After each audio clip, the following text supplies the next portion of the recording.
Now I can move like this. I'm like, oh, wait a minute. I got upper body movement. Are you kidding me? All right, what's next? And my legs start moving. I'm like, oh, whoa, my legs can move. What's next? My therapist decided that they want to try to stand me up. They decided they want to start trying to walk with me. So I have a therapist under each arm. I'm taking my first steps. And I have no control over what I'm doing, but I know all I know is that I'm gonna walk. So whatever it takes, I'm gonna do it. So little bit by little bit. I kid you not, this right leg did not move. I remember my therapist literally picking up my right leg in between each step to help me take the next step. And all I could think was, no, I'm gonna make that leg move on my own. That leg has to move. I have to move it.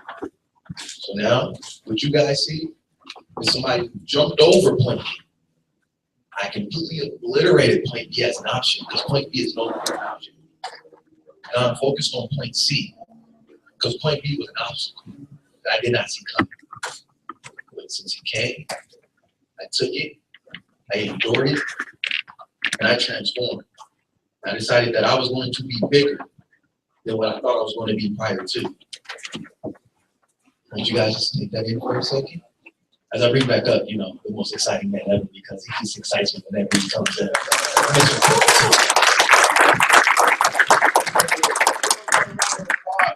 See, that's all right. Yeah, give him a round of applause. That's achievement there. This is what's possible. Write on your piece of paper, what's the possibilities for me? What are the possibilities for me? Well, let me tell you, they're endless because look at this gentleman right here. There's a gentleman that's teaching there's here. Me, 6 years ago, I lost my wife to suicide. Yep, suicide. She had 5 fighters in the house and went upstairs and shot herself. Lost the house to fire, lost 4 dogs, lost 4 birds. And guess what? I had a stroke 18 days later, lost the right side of my face, died for a minute 53 seconds. Still here today. Went to the bank, there was 0 money in the bank. Now I'm a very successful real estate agent. So the possibilities are for you out here. What can you dream? What's your next?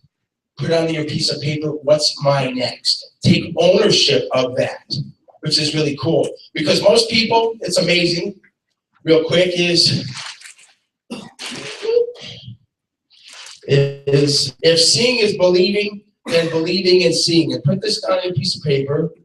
Because the reason why we write it down, this is why we write, where we're going today, is we're going to write a story. And we're going to walk you through it. Because when you start writing things down, the possibilities are endless. Endless. But what stops you, a lot of the times, is, I always call it the 3 R's. Does anybody know what resentment is? That's where you get mad at somebody, right? It doesn't do you any good. Why? Why let them control you because you're in control yourself? So the second one of the 3 R's is called resistance. This is where most people love to be all day long. Laquan, play with me for a second. Come over here. Put your hand up. What I want Laquan to do is put his hand on my shoulder, and I'm gonna put my hand on his shoulder. I'm gonna count to 3. Go. 1, 2, 3. Go. Come on. Come on. Come on. This is what we do all day. We fight each other. Come on. Go. Go. Go. Go. Does that frustrate you because you can't do it? Yeah, it does. It does. So what happens is we go into revenge. Bad stuff. Revenge is not really great because it gets us into what? Really bad trouble. Absolutely. So Laquan, put your hand back up. Go ahead and put your hand on my shoulder. Did that hurt me? Go ahead, do it again. Did that hurt me? No. So what? Now what? Kind of cool, huh? Give him a round of applause. Thank you. So write down these are the things that you don't want to be in. You're in control of who? Good. So now that we're back to out of lunch, did you guys all enjoy your lunch? Good. Again, welcome back. Give yourself a pat on the back. Oh, yay. You're here. Now, we call it Oprah time. What have you learned in the first segment of here? Anybody wants to share? Raise your hand. Come on. I know there you go. What did you learn? That the character must change. Well, give a round of applause. Yeah. Anybody else want to share? Here we go. Gotta find an expert. Write it down on a piece of paper. Got to find an expert. Who wants to go next? Go ahead, yell it out. You got a big voice. Okay. That's okay. There's no bad answer. You can And we must set goals. Must set a goal. Put that down there. Must set a goal. Anybody else over here? Here's what I say. Opportunities, listen, we talked about opportunities, right? Listen to this one. Opportunities are never missed. They just get passed on to somebody else. Opportunity, because if you thought it, like, oh, I got this idea for this t-shirt, listen with it, and you didn't act on it, guess who did? Somebody else did. Or an invention. Somebody already did it. So opportunities are never missed. They just get passed on to somebody else. Anybody else want to share? Come on, there you go. Commit to what you want. Commit to what you want. There you go. Commitment to thyself, right? You got to make a commitment, a choice to pick where you want to go, right? And it's got to be written down. These are why people are successful. The successful people have a business plan. I think it was Benjamin Franklin said, what was he say? If you plan to fail, or if you plan to fail, you fail the plan. I believe, wasn't it? Yeah, there you go. I'm dyslexic, see? So you can help. Rolling Stone gathers no moss. Ooh, Rolling Stone doesn't gather any moss. See, these guys have made all these sayings. Use them. Don't just put them on the shelf. Write them down. They work. Action. So other than that, does anybody else have what they learned? Come on. Going. Go ahead. Scream it out. Success formula. The three success formulas. What's that now? The three success formulas. The three set Success. successes formula? Yes. Okay, and what were they? Somebody help her out. They are know your numbers Know your numbers. and always do what you said you're gonna There do. you go. Work within the system. Work within the system. Correct. Yeah, give a round of applause. Look at that. Okay, here we go. Go ahead. Scream it out. History doesn't repeat itself. Okay, hold on. That's right.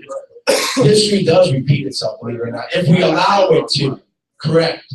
So then, like the teacher, you have to learn where? From somebody else. If you want to learn how to be an engineer, learn from what? An engineer. If you want to learn to be what? Anything, a real estate agent, you will learn from a real estate agent. Correct. So without, then we're going to go get back on this train called Hero School. So anybody else got something to share? They learned? Going. Go ahead. I learned that I'm a lot better off if I get myself off of my mind. That's right. So go ahead. Whose button do you have to push? Your own button. That's right. Because here's what I say. Victims are responsible. If you play life as a victim, you let life happen to you. Do you guys understand that? If you play a victim in your life, you let other people control you. If you play responsible in your life, you will make life happen. Does that make sense? Without further ado, we're going to bring back, somebody said something? Okay, here we go. Without further ado, we got some fun stuff, right? We have fun stuff? We do. Can I play music? Give up for Kevin Child, thank you. I brought chocolate. Anybody? Oh, yeah. Well, before we, look at the back row. So, yeah. Okay. I also, in case you guys care, I probably have enough for everyone to get a fresh pair of socks if you want some fresh socks. Yeah. I got all kinds of toys here. Let's see what we got. Can you turn me down a little bit? Thank you. I've got lady socks too, so for the biggest dudes in here, I want to see you try. No, I'm just kidding. All right. So I've got. Otis, would you try this? Can you turn me down a little more there? Thank you. Yes, we try this on? No, just kidding. Okay. All right. And I've got some boxers. Why? Because I got carried away at Walmart buying underwear. Okay. So I love to throw socks. It's one of these things I do. I also love to throw chocolate. We also had someone donate a digital watch with an alarm for a raffle. So who's got the raffle tickets? Everyone got? Who did not get a raffle ticket? You just work out and make sure you get your raffle ticket. I'll start throwing chocolate, then I'm probably gonna, oh, Kevin, do you want to start? Underwear, start with something. Yeah, Okay, so what's up? we can't throw underwear that close to lunch, okay, just can't do it, okay. All right. All right, throwing chocolate to the back row. Oh, look at this right here. Okay, so I hit your head just right here.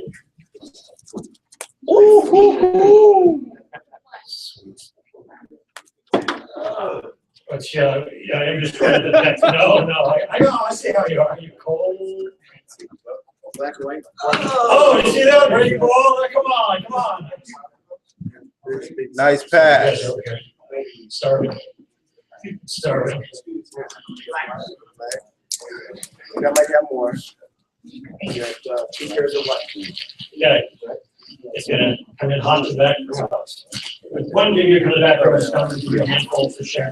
We're looking for, okay, great.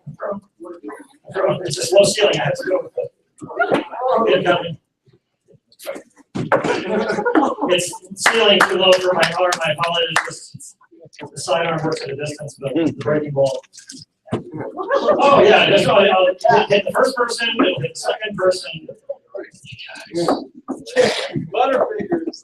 Oh, there's chocolate. There's candy everywhere. A whole bag right here. Started with that, we'll probably have round two.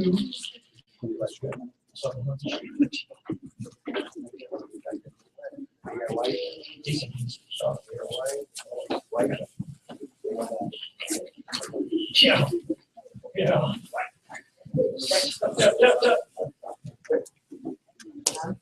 Round two. Okay. You're in check. Anybody want white socks? White socks? I did share, Tiger. I don't want to throw them. Personal.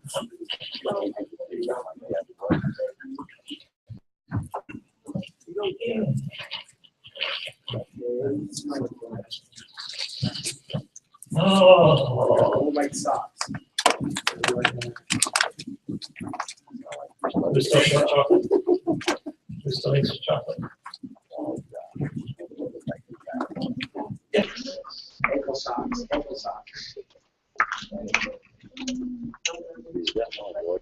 They have both sides. All right, yes, exactly. Hey, we need an announcement here before we get started. If you have both sides of the raffle ticket, you will not win. So could you bring one back in so we could potentially draw your ticket? Check your tickets to see if you have two and then give one back, would you? You've got both sides to your raffle ticket, we're in trouble. Oh, Lord. Okay, so here's what we're gonna do. Grab it all. One person in charge of raffle tickets. Let go. Okay. You're in charge. You go. We are going to do a fresh raffle collection. So would you put your raffle tickets out, and we're going to gather them all, and then we're going to do them fresh. So we collect all raffle tickets, and now we're going to pass out fresh raffle tickets. So we make sure that Price Waterhouse confirms that our raffle is legitimate.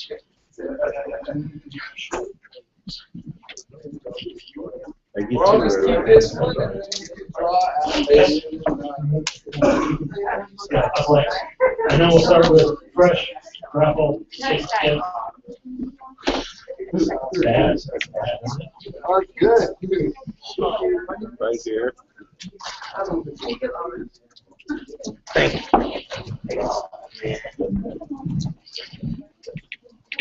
Good. Good. Yes. More chocolate.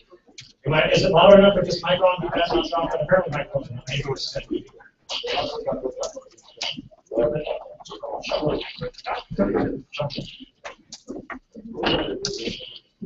These phones during station identification, and then what you're going to do is you're going to get out one ticket and keep the others, right? Great. Ladies, yes.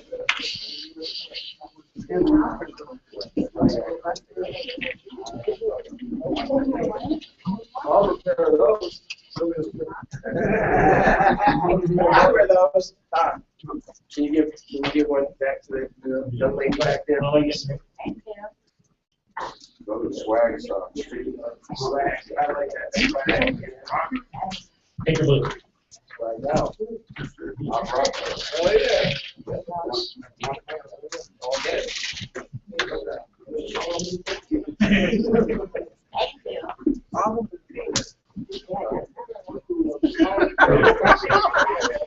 Looks like he's better. Check that out. No, I rock stuff.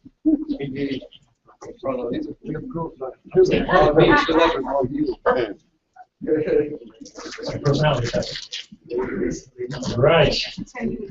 We're gonna hold on. All right, are you guys ready? Everybody ready? All right, here's how it's gonna go down. We're gonna work hard for the next, well, until 3:15. A raffle will happen about 3. We're gonna backtrack. After we do the 7 steps to the job you want, we're gonna talk about entrepreneurship. Right now, we're gonna talk about money. How to get it, how to get other people to want to share theirs with you, okay? We're also gonna have to complete what we did this morning with that formula. I'm gonna draw you a map. I'm gonna draw you a picture that I hope you can draw. But in front of you, you have this notebook. This notebook is not your notebook. This notebook is your screenplay exercise. That's why it has a Hero School sticker of a character changing on the cover, okay? And you have to understand how to use this so that you write your movie while you're doing all the other things you're responsible to do with your current life. Okay? Let me show you this briefly, how we're going to do this. We're going to take some time to work on it a little bit, but first I'm going to draw you a map. So, screenplays. If you're going to write a movie like Happy Gilmore, tell me something about Happy Gilmore the movie. What do you know about Happy Gilmore? Can't get a job. He wants to take care of his grandmother, right? So he's got a heroic deed to help his grandma. What else? Has anger issues, yes. What else? Loses a girlfriend, right? She has a crappy finger painting. Excellent hockey. Excellent slap shot. Can't skate, right? Okay, what else? One more thing. I think he's all there. You don't think he's all there? Well, I think he's stuck. Come on, think about it. You guys, listen. Think about it. We're in 2014. Some of us never imagined 2014 when we were growing up. Right? We didn't think 2014 would ever happen. I was hoping. We thought about the year we were in, right? So here's the deal. We may, oh wait, please pause or take a vacation. Have a seat anywhere, sir. Plenty of seats, guys. Go ahead, please. So if we didn't imagine 2014 ever coming up, there's a good possibility we're still walking around in 1998. Right? Because what happens is we think that we are who we are, when in fact, you're not your 3rd grade self anymore. Right? You're not your 8th grade self anymore. Your character has changed. Problem is, we don't see a big picture character change, so we keep bringing in a decade-old person into another decade. What today we're going to do, though, is we're going to catch you up to this decade. We're going to get you to 2014, and then I'm going to show you some things to help you be viable in this world, 2020, 2025. And you're going to learn some things that will always work. Even when the world changes, you'll have a quick map and formula to adapt to it, okay? Without having to give up all the stuff you've had to give up to get here. Does that sound fair? What we're going to do it, though, is we're going to do it like a movie. And the way they write the movie, even Happy Gilmore, is they start on the back page. Okay? Your last page is where we're going to start. The very last page, this one someone took a bite out of. Okay, we hungry? Not enough for distributing it? Okay. 5 of them? Okay. All right, so here's, listen carefully. Just listen, because we're going to work on this in a little bit, but just listen. They start on the back page. The back page is, where did Happy Gilmore end up? This is his goal. He got Grandma's house back. He got a better girlfriend. Right? Oh, no, we're having you taking me with you. It's true. You don't need your girlfriend telling you that, right? All right. What else? He beat Shooter McGavin. Right? Ferens for putting. Putting. So he not only overcame his anger management issues, right? He also overcame his inability to sit down and focus on his short game. Yes. People liked him. He had people on his side. Was that important to anybody? Okay, so when we do this exercise, right, when you're writing your next movie, well, look what's happened. Look what's happened. We met before in a classroom, but he may have only come to the class thinking, I'm teaching him something called Heroes. But what's happened is you've shifted, you've already changed this morning coming in here for people who watched movies, into now you're becoming movie authors. Right? You're not just watching Titanic, you're writing it. You get it? Well, hopefully not writing Titanic because we don't want your ship to sink. But anyway, but the point I'm trying to make, right? The idea is now no one gets paid to watch a movie. But my God, if you write one, and you put all the right elements in it, and it speaks to other people, that's something we're paying for. And you see now where we're headed. So we're shifting. We've already shifted your dynamic from a watcher to an author. Now you gotta write it. You gotta do the work. Okay? So, like, go to the gym, right? I can't go to the gym for you, do your exercises, and make you be stronger. I'll get super buff. I'll get richer. You gotta do your own, okay? Okay. So on the back page is where you write down where your character's ending up. You set some goals in the morning. Now we write those goals down, but we write them in first person as Happy Gilmore. I am a champion golfer. I have a better girlfriend. I live in this city, this kind of house, got grandma's house back. All the things that are impossible, you write down as you go. Got it? Then, once all that's written, and you can be embellishing for the next week or two, you keep adding things as you think about it. It could be you have a lot of people backing you up, you don't have that now. It's fantastic, right? What do you want the mayor to say about you when he gives you an award? You see, it's not just about how you feel about yourself, it's also about how other people perceive you. That might be important. Write that down. Right? So that's the back page. Then what you do, now you go to the front page, and you are here. You're here this day, this 27th day of September 2014. Okay? Now this back page might be 6 months from now, it might be 5 years from now, right? Whatever you decide, this is the next movie you're going to embark on. Okay? Now if your goal was 18 credits, then make this a 6-month movie. Got it? And then after that, right, return to the job. Right? Right, a bigger, longer one. Okay? So we start with the back page, where we're going to end up in first person. Then we go to the front page and we start to write down who we are today.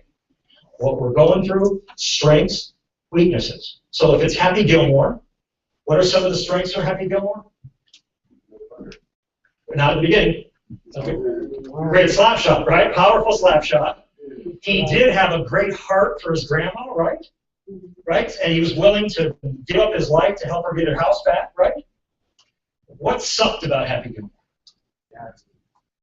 Well, his attitude was probably maybe short-lived, right? And he got like a bipolar, right? He attacked those. Well, this is probably good. He attacked everyone that didn't do exactly what he wanted at the moment. And you might, guys, I don't know if it's common, but it's common. But if someone says no, we don't want you to work here, do you lash out? Right? So write it down. I lash out. So you now know. Update the back page. I'm the kind of guy that never lashes out. I learn from the experience. You see? Okay. I correct myself. If someone says you're not good enough to work here, then I make myself better. Right. Take control. Okay. So these are the kinds of ways we write our own screenplay. So you write your strengths, write your weaknesses, everything where you're at today, this day. Here's how you use the screenplay exercise.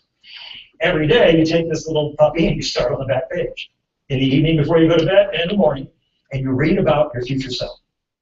The character you're going to grow into. The character you're going to learn into.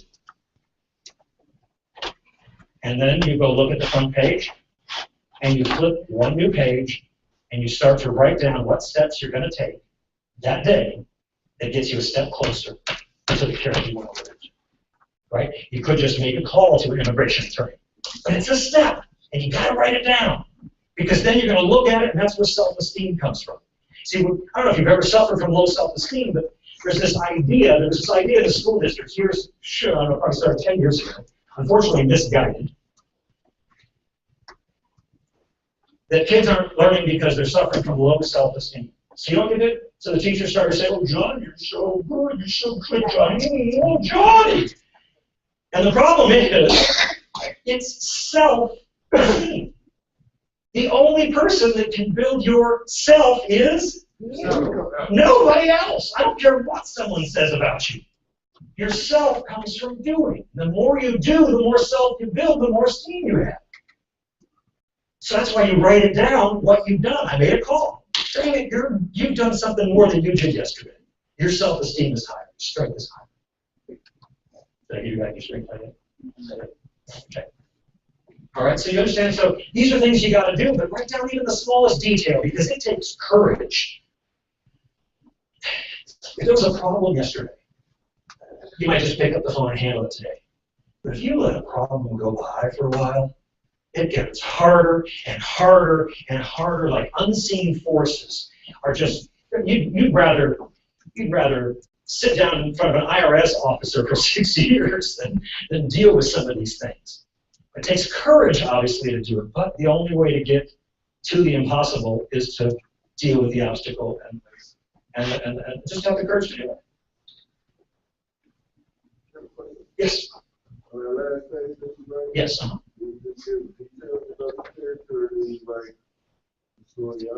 Well, I'm more picture-oriented, right? So I'm going to draw boxes like I'm a house. My human being is a house. I've got a kitchen, right? I got a master bedroom, right? Bathroom, whatever. And all of these different houses are different roles I play in the community. So I might have a part of me is, what does the president say about me?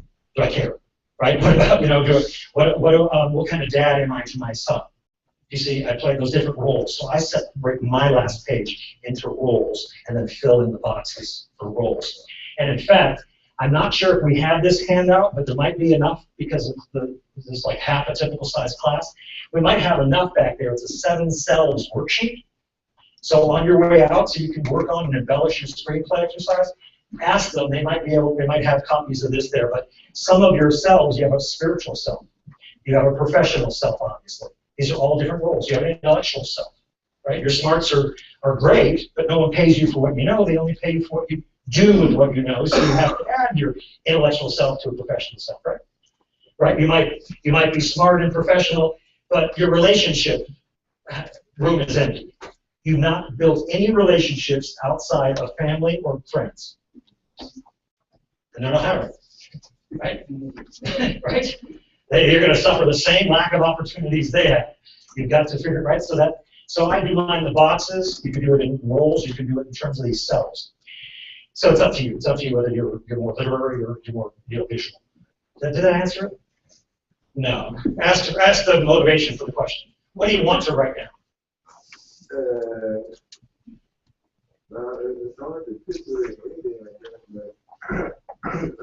Did you write down a goal sheet earlier? Yeah. Okay. Job. What kind of job?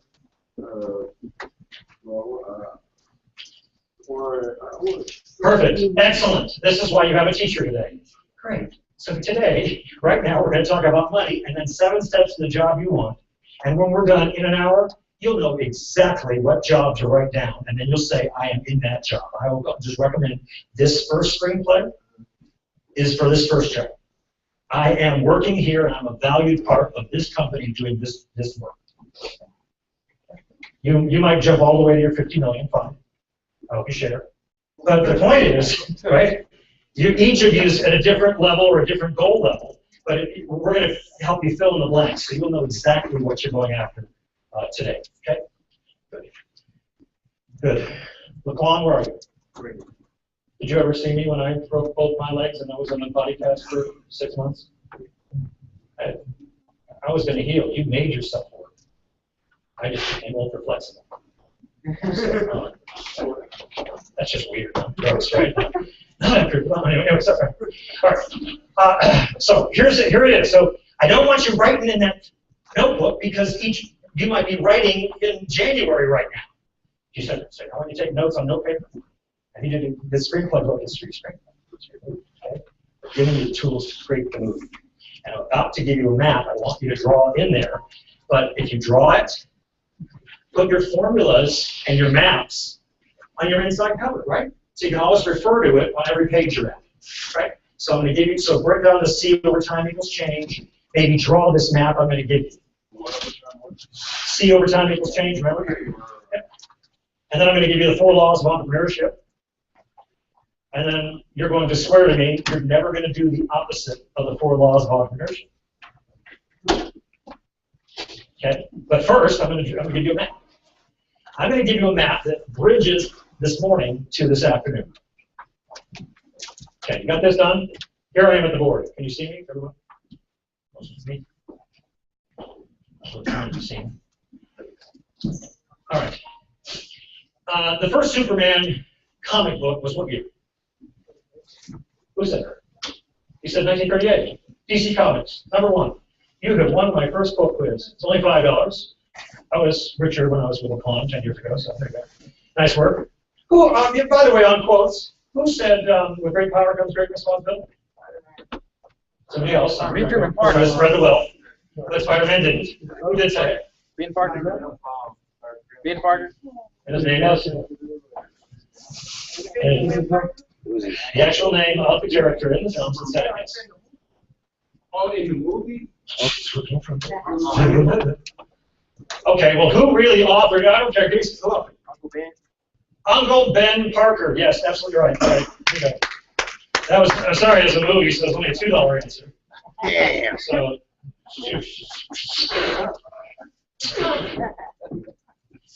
Okay. Okay. Who said it does not do to dwell on dreams, Harry, and forget to live? What's his uncle? His name was what? Help him out. He needs a lifeline. Dumbledore. Yes, you're absolutely right. Now let me explain this for a minute. Let me explain the value of this, and then I take it into a pretty good quote that you're going to guess. So Dumbledore was the expert, the old wise expert, right? So he plays this role because Harry Potter is an orphan, right? Just like Bruce Wayne, just like Luke Skywalker, Peter Parker, right? This orphan story shows us that we can't learn everything from parents. There's times we're supposed to learn from experts, teachers, so forth, people in school like Hogwarts. But here was Harry, as a young boy, going to Hogwarts, and he found what was called the Mirror at Erised, which is just the word desire backwards, which is a goal, what do you want? And every movie's character is this journey to accomplish what you want, to learn what you need. We all think we need this or that. We don't know what we need. No character ever does. We all know what we want. We better declare that. But we learn what we need as we take steps toward achieving what we want. Here's Harry watching this mirror, and the magic of the mirror was that he got to see what he truly desired. Who remembers from Harry Potter books or movies, even in the back, who remembers what Harry Potter really desired most in that first movie, first book? Yes, he wanted to be part of his family, have his parents again. So when he sat in front of the mirror, it showed him with his parents. Ron Weasley, when he sat in front of it, he saw himself as the Quidditch champion. So it's what you really want or desire. We're working on that through paper and notes today. The movies do a beautiful job of showing it, but if you're just watching it for entertainment, you don't understand the reason why. Well, night after night, Harry would go like a kid watching TV or us getting home after a long day of work, not fulfilling what we really are supposed to be doing. We're working fine, but we're not working on what we're called to be, want to be, really need to be. Dumbledore shows up, and he says, it does not do to dwell on dreams, Harry, and forget to live. And I believe what that means most is, just like watching someone else in a football game, instead of you being like a clown training with weights until you can run and jump to be in the game. It does not do to dwell on somebody else living your dream and forget to keep working on achieving yours. And all of the world kind of gets us to settle. Right? I know this in some cultures. I had one of my roommates play for the Knicks. And I remember all of his friends in the neighborhood, as soon as he got his signing bonus, all the friends in the neighborhood thought they could just live off him. All of his buddies from high school just decided to stop working, stop trying, because, hey, one of us made it. You know? And now all of us have to make it to be free. Right? I mean, it's one thing. I mean, you might enjoy me coming in here, you know, pulling out some money and paying you every week. You tell me what I want to hear, and my ego might be satisfied, right? But do you think you're actually free? No. And plus, you know, I'm going to itch for the next 5 years, right? Right? Because the point is, right? Whether we want money or not, there's a deeper motivation need. And that's for us to be free to live the lives we were meant for. And that's where we've got to commit to that, in spite of all the other things that we're responsible for. You come in here, what if you have 5 kids? Hey, you're responsible for it. But you still got to work on that real part of you. Can't let that fall away. It might mean that if it's music and you're busy doing a regular job to provide for your family, great. Music, make sure you're in a band, make sure you're writing music, make sure you're taking a class on music, right, to learn how to digitally put stuff together. Right? Maybe you're getting an entry-level job because all we can get is a minimum wage job right now, but you better be scheduled at Larson to learn computers and learning how to make iMovie movies that help your business grow. And now you're working on your film version, right? Be a filmmaker, at the same time you're working security. Right? We've got to be working these dual lives, and that's why the movies show us Bruce Wayne and Batman, Peter Parker and Spider-Man in the same movie. You didn't just convert to Spider-Man and dump Peter Parker. So we truly, each of us, when we get after age 12, we're required to live 2 lives simultaneously.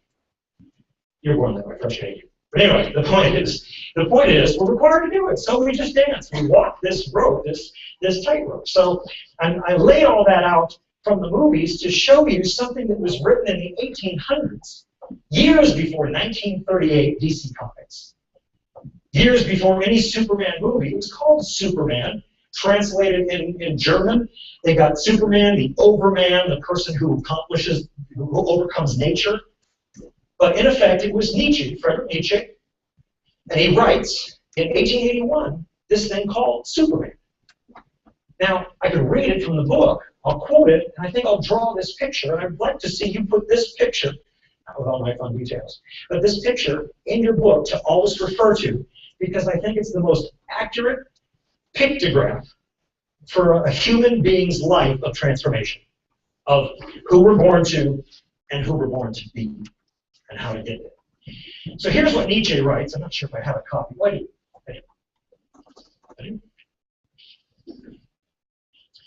Nietzsche writes this. He says, man is a rope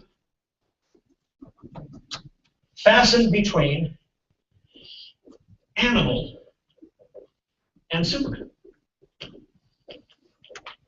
He says that it's a rope over an abyss. So when I draw this, I draw the Grand Canyon, 2 miles down, the Penn Colorado River, the rafters, whitewater rafters, having a good time. There's Thelma Louise's car here. I think Joe Dirt never made it across. He's like the mullet over here. Okay, so Nietzsche writes this. He says, man is a rope fastened between animal, like how we're born. Someone's got to take care of us, feed us, clothe us, right? Responsible for us. And Superman, something above. Super simply means above. Above natural, above nature. Remember what we talked about this morning? The difference between a human and an animal? What makes you above nature? Your ability to change through learning. So he says, what is great in man, interesting, what's great in man, is that he is a bridge and not a goal. What? WTF? Really? What is great in a human being is that every day, like your screenplay exercise, it's an opportunity to activate that human part of you, which means you're a bridge to something else. It's like Laquan said, I'm no longer at B, I'm moving to C. See, he's not satisfied that I've got here. And there was probably a time in American history where we could be satisfied in 1955, be the same, not be 1955 man, and be okay to about 1968. We could probably be all right in that era. And then all of a sudden there were the kids revolting in the Vietnam War. And if the parents didn't change, they lost their kids. Which is the story of the movie The Incredibles, by the way. Who saw The Incredibles? Remember that movie? Yeah. And it's a typical template for a human being, for a man, right? Because we all knew who to be when we were single. I'm going to mess with you guys.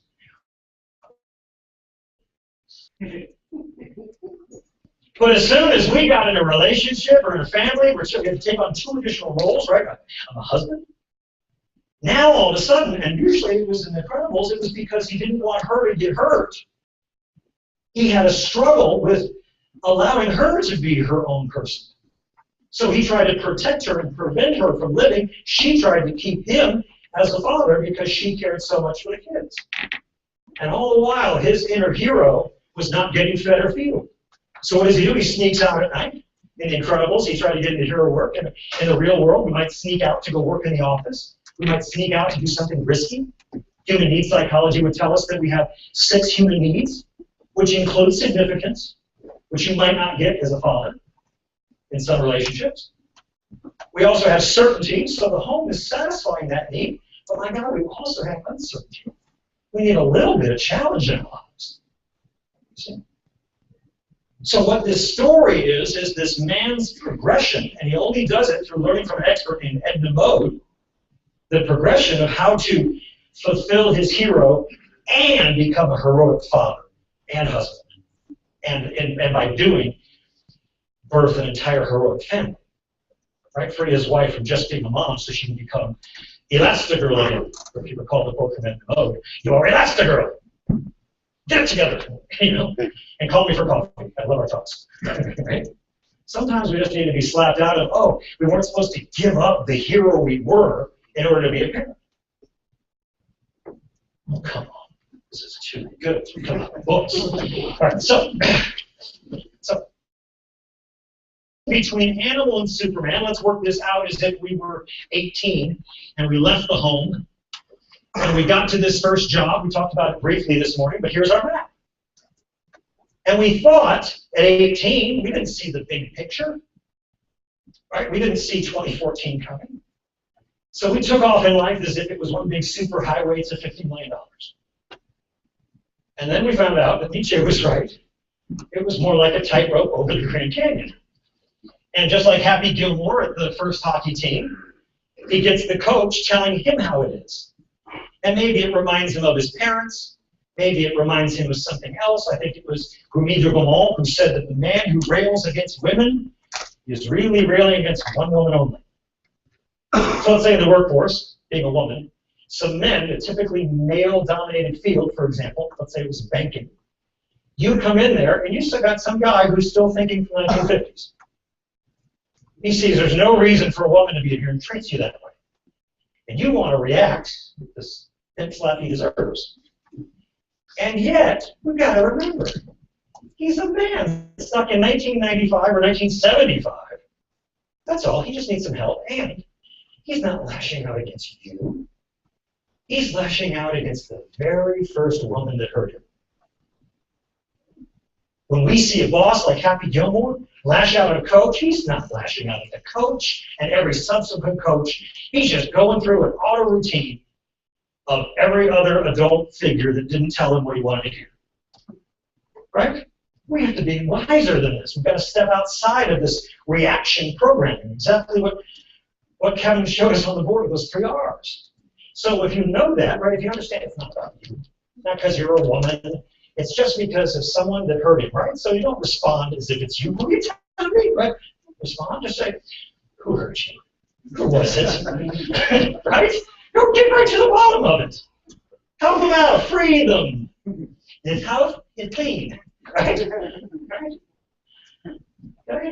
Okay, so here's Happy Gilmore going across, and he gets the first coach, right? We only saw one, but remember, it was 10 straight years. He tried out and didn't make the team.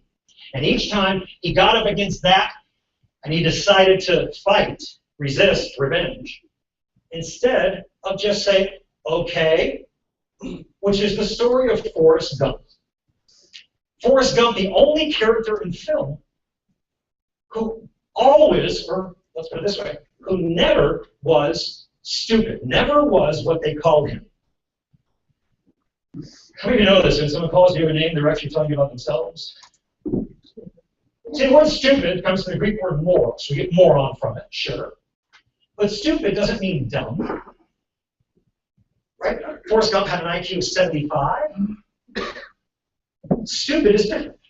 Stupid, the Greek word moros, if you were Greek and someone used the word, you would hear heedless. See, dumb is you have no clue. Stupid is you have a clue and you're not doing what you know. So, Happy Gilmore, as an example, he starts to tell me, you think you're better than me, right? As he's beating up the coach, who remembers that scene very first. They put that in the first 15 minutes of the film, pushing the button to expose how the character needs to change. Okay? It's there for a reason. You might be at that stage, or you might be past that stage. You might be coming up on that stage. Glad we're here. Because you need to make it through the stage. And the only way to make it through the stage is to focus on where you're heading, not focus on what's in front of you.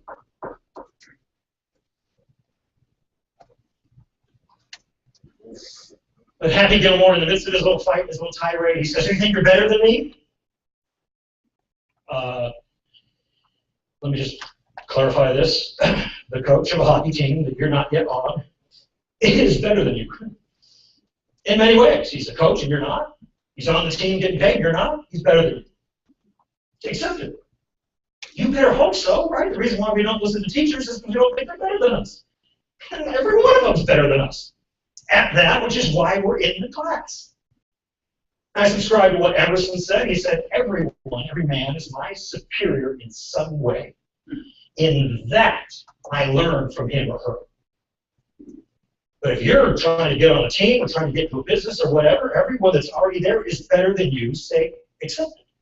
When they come to your class, right? When they ask you about something you know that they don't know, it's just like right in here, right? I might know some stuff. But gosh, there's stuff in here you guys know that I can't possibly know. You guys are good at stuff that I suck at. That's what we're supposed to then turn ourselves into students for. Not be competitive or not to think that we're all equal in everything. And the things we're not equal, that's where we get ourselves an expert. And it's right, if you send your kids to school, you better hope they don't think they're equal to the teachers. And you better hope that they don't think that they know the math that the math teacher knows, and instead they become a student to the expert in math, a student to the expert in history, a student to the expert in social science. And our goal, and every teacher's goal then should be that that one kid becomes 10 times what any of us were. Got it? Well, you guys can do the same thing because you're starting a movie. Right? So you might as well not just learn how to get some income from a job, how to risk it to start a business or have some sort of business, but also then how to hand it over to investors who turn your $1 million into $50 million. Okay. So the typical story in the movie then is they get up against this barrier, this villain with multiple faces, 10 coaches in a row, 10 girlfriends where they go to the extent of their skills, which is usually high school, which just let me talk to the guys for a moment. Isn't it funny that we say we like girls, but we naturally hang out with guys? That's weird.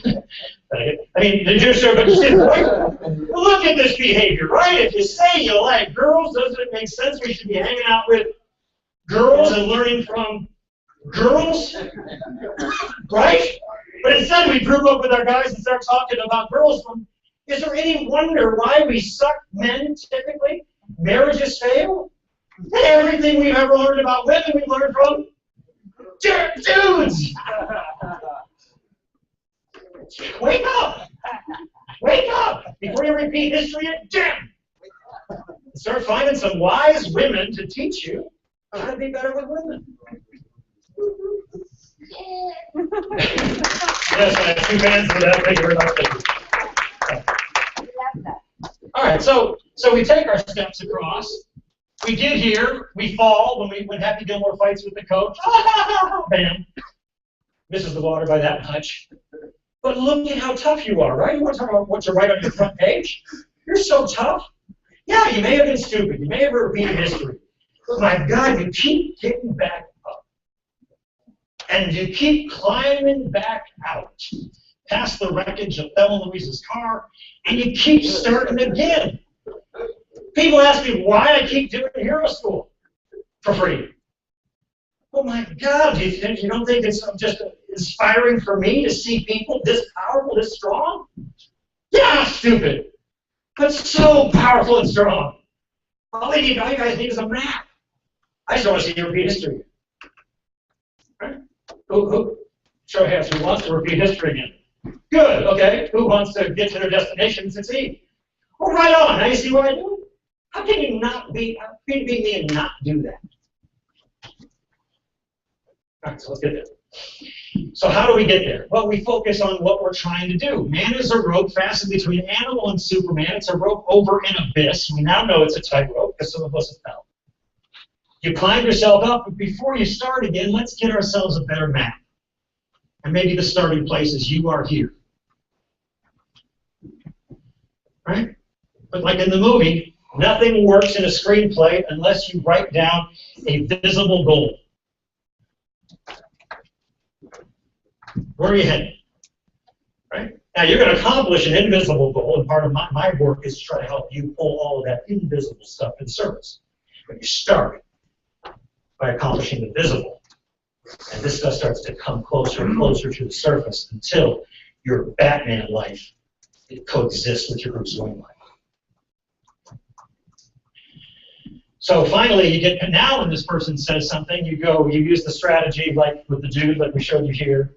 You use some other strategy to get past that, right? You don't take it personally, right? Because you're on a mission to get to the other side. You're not on a mission to get in the fight, right? It's like when I tell kids in these schools, I have the 30-second answer to bullying in junior highs and high schools. You got a whole big crowd, right? You know everyone's socially dependent today. They're so afraid of whatever, we called it peer pressure before. If it wasn't a peer, it was all the peers' pressure. It's like Twitter. Twitter is the most untrue source of information on the planet. Why? Because only two things come out of Twitter typically. Number one, facts, which is yesterday's truth. In other words, it's not true yet. Not true today. Right? Anything? Bill Clinton is president. Is that true? Yes, it was. See, that's what I mean. A fact is not true on the day. It was. And the other thing is it's bullying. Because if you told the truth on Twitter, you get 2 million people trying to group up and gang up and bully you so they don't have to look at themselves. So we're going to have to get past this idea. All right, so we're trying to get to this other side. We're trying to get to become. We're going to have to look past any of these obstacles. And I think, by the way, have you ever got this far? Farther than you ever been? That's back to Viktor Frankl from this morning. Live today is living already for the second time, because you will repeat history if you didn't learn the first time. And you're about to act as wrongly as you did first. Before you put that foot down in the same spot, just stop and look at it and say, is this where I'm supposed to go? Is this getting me closer to my back page, to where I really want to be? Right? Or am I just doing this to please the same people, trying to impress somebody who isn't even looking?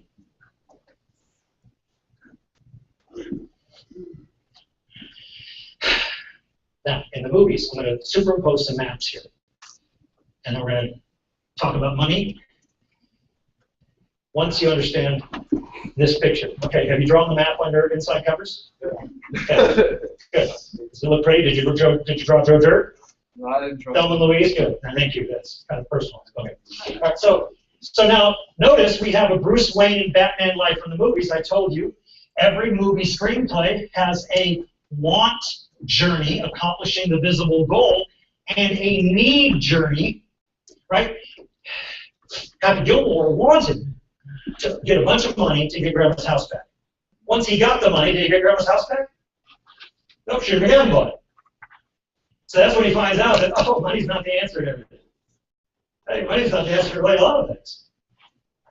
But we're just programmed to think we can get the money, because money does at least alleviate the pain sometimes. Right?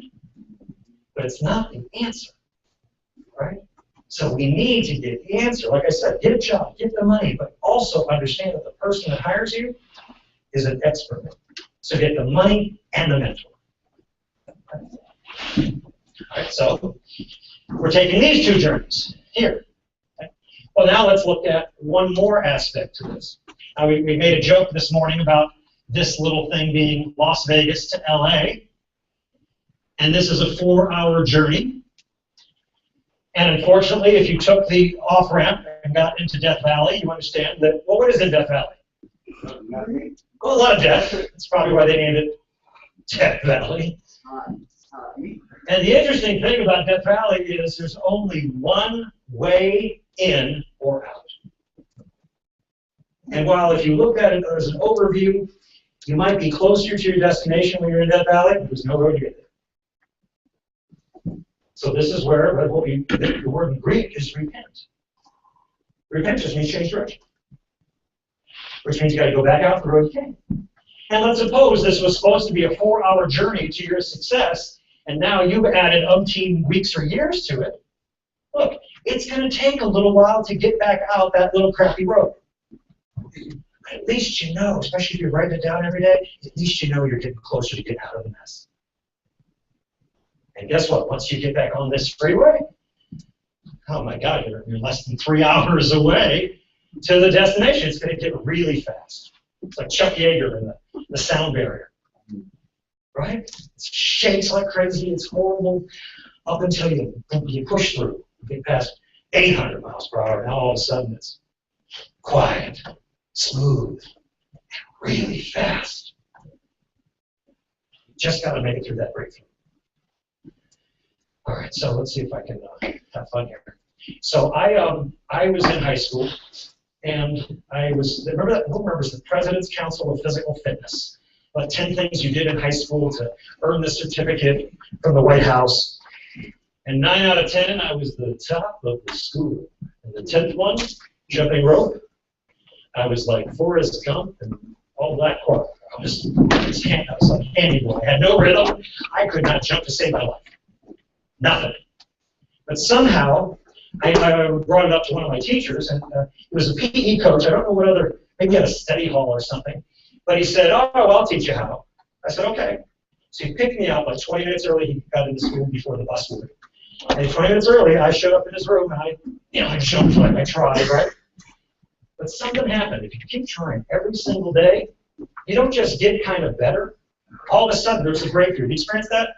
You might be the typing program, and you might suck, and all of a sudden, you're like on the other side of barrier. And I think that's part of the way our universe works. You know, and so, you know, once I learned to jump rope, with my little deal, but once you do it, you break through, I don't jump rope every day, and yet I'm now that guy. Do you see? No one can ever take away from you when you go the distance to become something. Okay? And I know 85 years old, pretty good. Anyways. All right, so now, the reason why I'm telling you all of this, and the reason why we're talking so much about character, is because when we talk about money, most people want more money, but they have no idea what it really is. What is money? Those who've never been to Hero School, give me your first impulse, first thing comes out of you. Pay bills, promissory note, what else? Power, yeah. What else is it? My God, you want more money and you have no idea. I was wrong. Really? Freedom. That's good, isn't it? Trouble too. It's trouble too. Security, sure. Choices, right? A tool, health. It's cotton in this country. All right, so I'm telling some people. So I had this class, Catholic Charities, 8 years. The rows were set up like 5 rows deep, 2 rows center aisle. 40, 50 guys would come over before women from stage. We started coming over, and I did this money class. I did this money class 299 times. Every time I asked this question, we got through money, power, freedom, all these things, questions. Always, this is weird. Remember, I talked about it's the same hero that has to change, right? Whether it's Peter Parker, whether it's Bruce Wayne, the Both Orphans, Alejandro, it's the same character, right? Like they're trying to teach us some bigger formula.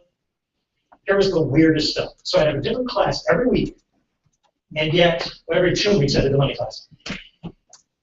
Always in the same seat, a different person would say the same exact thing. So I'd say, what is money? And there was someone in this row who would always say, it's the root of all evil. Make your face show, then twist me. No, I'm not done. And within 5 seconds of this person, different, every 299 different people, within 5 seconds of this person saying, money's the root of all evil, third row back, other side of the room, another person in the center seat would say, no, no, no, the love of money is the root of all evil. Okay, how many of you guys have heard either one of those things? Okay, now can you see I'm a little creeped out though, because every time different people said exactly the same thing in exactly the same way. And I've had to teach school districts at Harvard and Princeton that humans become what they learn. Right? How else could this happen, right? I know Sebastian, in the 1800s, did research on elementary ideas, that even though continents shifted and so forth, that people do the same things. Oh, sure, sure, sure, not this. So I said, okay, so where's that written? No, where in the Bible? No. In Ephesians. Who said the rich get richer and the poor get poorer? My final quote quiz. And who can tell me where that is? Robert. If Jesus said it, where is it at? Did you know that Jesus said that? Did you know that Jesus said the rich get richer and the poor get poorer? And yet every day people are bitching that the rich get richer and the poor get poorer. Christians are bitching that the rich get richer and the poor get poorer, and Jesus said it. I mean, he said in the King James, right, it says to him that has, the more given. Richer. He that has not from him should be taken out he has, or get poorer. It's a law. It's like fighting against gravity. Don't fight against gravity, supersede it. It's a law that if you're not constantly working on becoming richer, what you have will be taken from you. Why? Because you can't walk a foot on planet Earth, expire one of those hours without it costing you some money.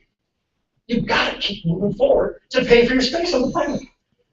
The law. We know this, but yet we don't think it through. So here's what I did. I got my stuff Bible out. I had to become a Bible scholar, so I got all these homeless off the street, they're all Christians, who only learned what they heard, never picked up the book to study for themselves. Even after I'm done today, as much as I'd love for you to just take my words and run with them, I want you to take my words and run with them, but I want you to still look this stuff up. I want you to check out a book. I want you to check out Nietzsche. I want you to pull out a Bible. I want you to check out some Marcus Aurelius. Grab Viktor Frankl's Man's Search for Meaning, Man's Search for Ultimate Meaning, or any of the other 400 philosophers I studied to try to figure out why this formula worked. Anyway, I pulled out the stuff Bible. 1 Timothy chapter 6, verse 10. It's Paul, a mature, wise, the person who took over for Peter after Jesus fired him. Paul is, what is he doing? He's Morphusing a new Neo. He's being Uncle Ben to Peter Parker. He's being Alfred to Bruce Wayne. It's Paul to Timothy. He's trying to get someone else to carry on the truth. And he says, for the love of money is the root of all evil. And when I read it, the guy over here said, yes, amen. Every time. And I said, I'm not done reading. And then Paul was not done writing. He says, for the love of money is the root of all evil, which while some coveted after, they have erred from the faith and pierced themselves through with many sorrows. Oh man, God, flee these things. Which while some coveted after, they, that group, has erred from the faith. So then you sum it up and you say, look, money's not the root of all evil. Loving money is not the root of all evil. Loving someone else's money is the root of all evil.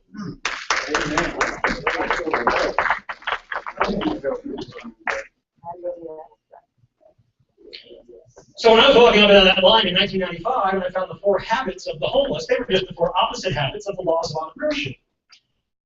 And what was so odd was, as I told you earlier, they were all Christians. And you know what their first habit was? Begging, asking for my money.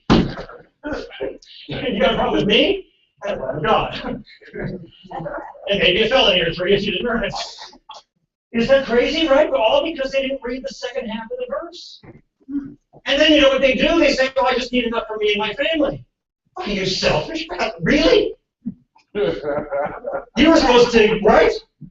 In the house, right? You were supposed to work to give to the poor, to help those in need, not for you. Really? Imagine Jesus dying for his own sins. So I didn't sin, but I was dying for me, sorry. Sure, right? Right? Take up your cross and act like him, right? That's what Ephesians says. Imitate, Menios in the Greek. Mimic. Supposed to have a bunch of Jesus, not a bunch of people in a begging line asking for someone else's money, and then wondering why the heavens are closed over them. And what's in his house is king. Good. All right, so repent means change direction. How do you change direction? Do what the entrepreneurs do. We don't ask for someone else's money. We add value to someone else first. We build the shoe store and stock it with shoes with our own money, then they become customers. And then that store becomes Zappos. And then they hire 1,600 people. And they help their families. And they build this learning village. You follow me? That's the difference. So we've got to start thinking like they think. Yeah? And forget that part about being in trouble with God. Just look up. I'm sorry. Go on. Go over.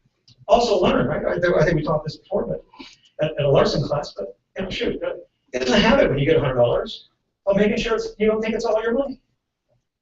Take that first 10 off and give it away. Right? Right? Keep the heavens open and keep your character together. First 10 shouldn't belong to you. Right? Adam and his wife, that's the model, right? I give you all the cattle.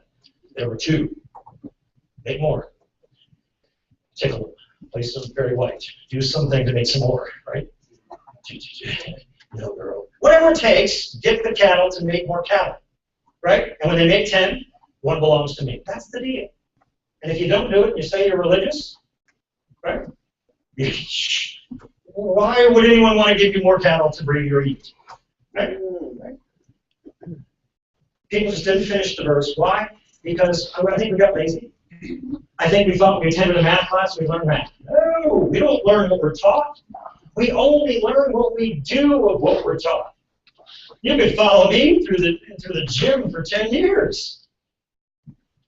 And then we'll achieve my massive Austin accent.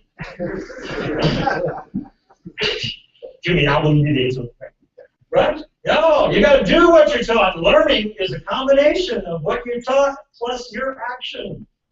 Right? All right. So money. Money is all the things you said, but I've got to give you the deeper meaning to answer why you're not getting any help from the universe when you don't follow this formula. The truth of the matter is, money is your life. Oh, I hate that definition. But if you exchange a day of your life doing work for somebody else, and they give you money, doesn't that represent a day on the planet to you? Work for somebody else for a week or a month. You're exchanging your time. You know that, by the way, that clock's always ticking. You don't get January 2014 back. So what did you do with January 2014? I exchanged my life, 40 hours a week of paying. I exchanged it for how much money? Now, when you understand that the money is your life, you think you're going to be so careless to go piss away?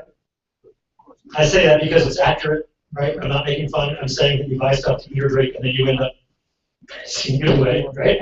Okay? Oh, no, that's your life. So once you take one more step, when the money gets in your hands, and I say, that's my life, hand it back to me in a different form than I exchanged it. Now you say, oh my God, what am I doing with my life? Well, what do you want to do? What does your goal sheet say? It says exactly what you're supposed to do with your life. Put your money there. Put your money where your mouth is. Put your money where your pen is. Problem is, we don't. We expect somebody else to pay for this, and then we wonder why the other parable Jesus told didn't work. Where your treasure is, there will your heart be also.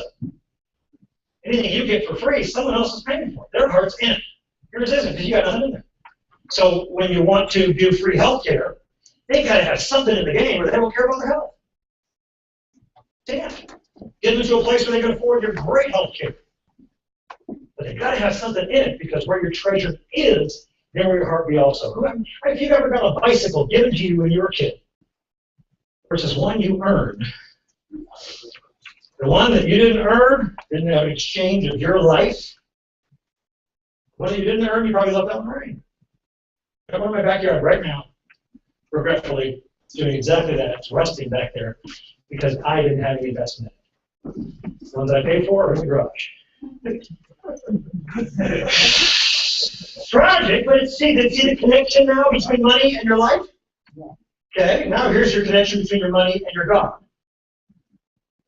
I told this story before if you've been in the Hero School and heard it. I was, you get these spam emails, right, where I had an uncle from Kenya who died, left me 20 million, right? But I got an email, this is a number of years ago, and I was actually teaching Catholic Charities.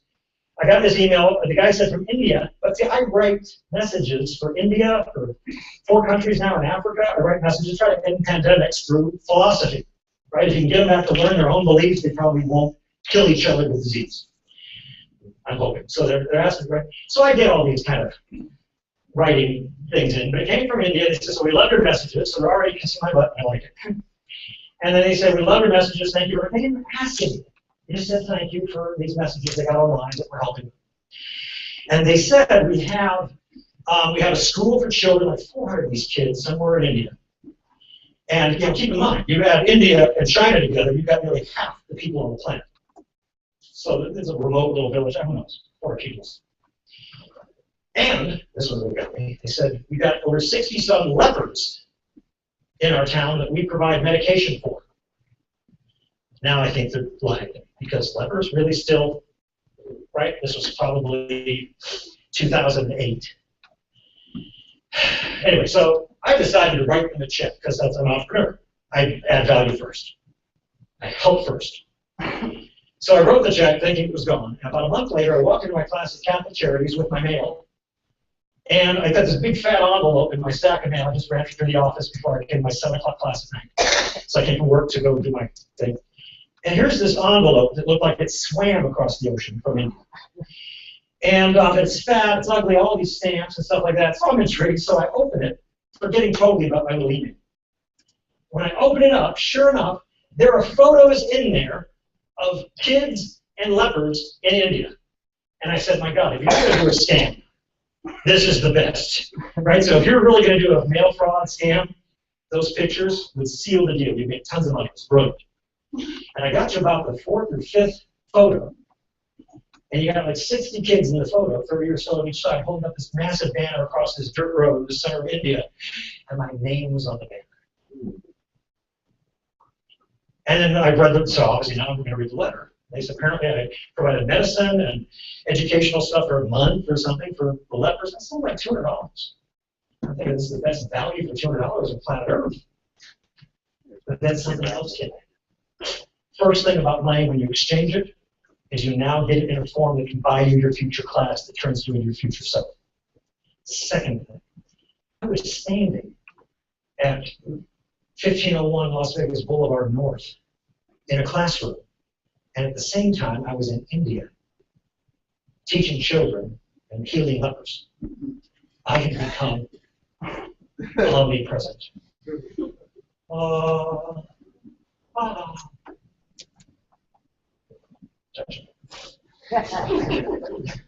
spirit hath not flesh and bone, as you see me have.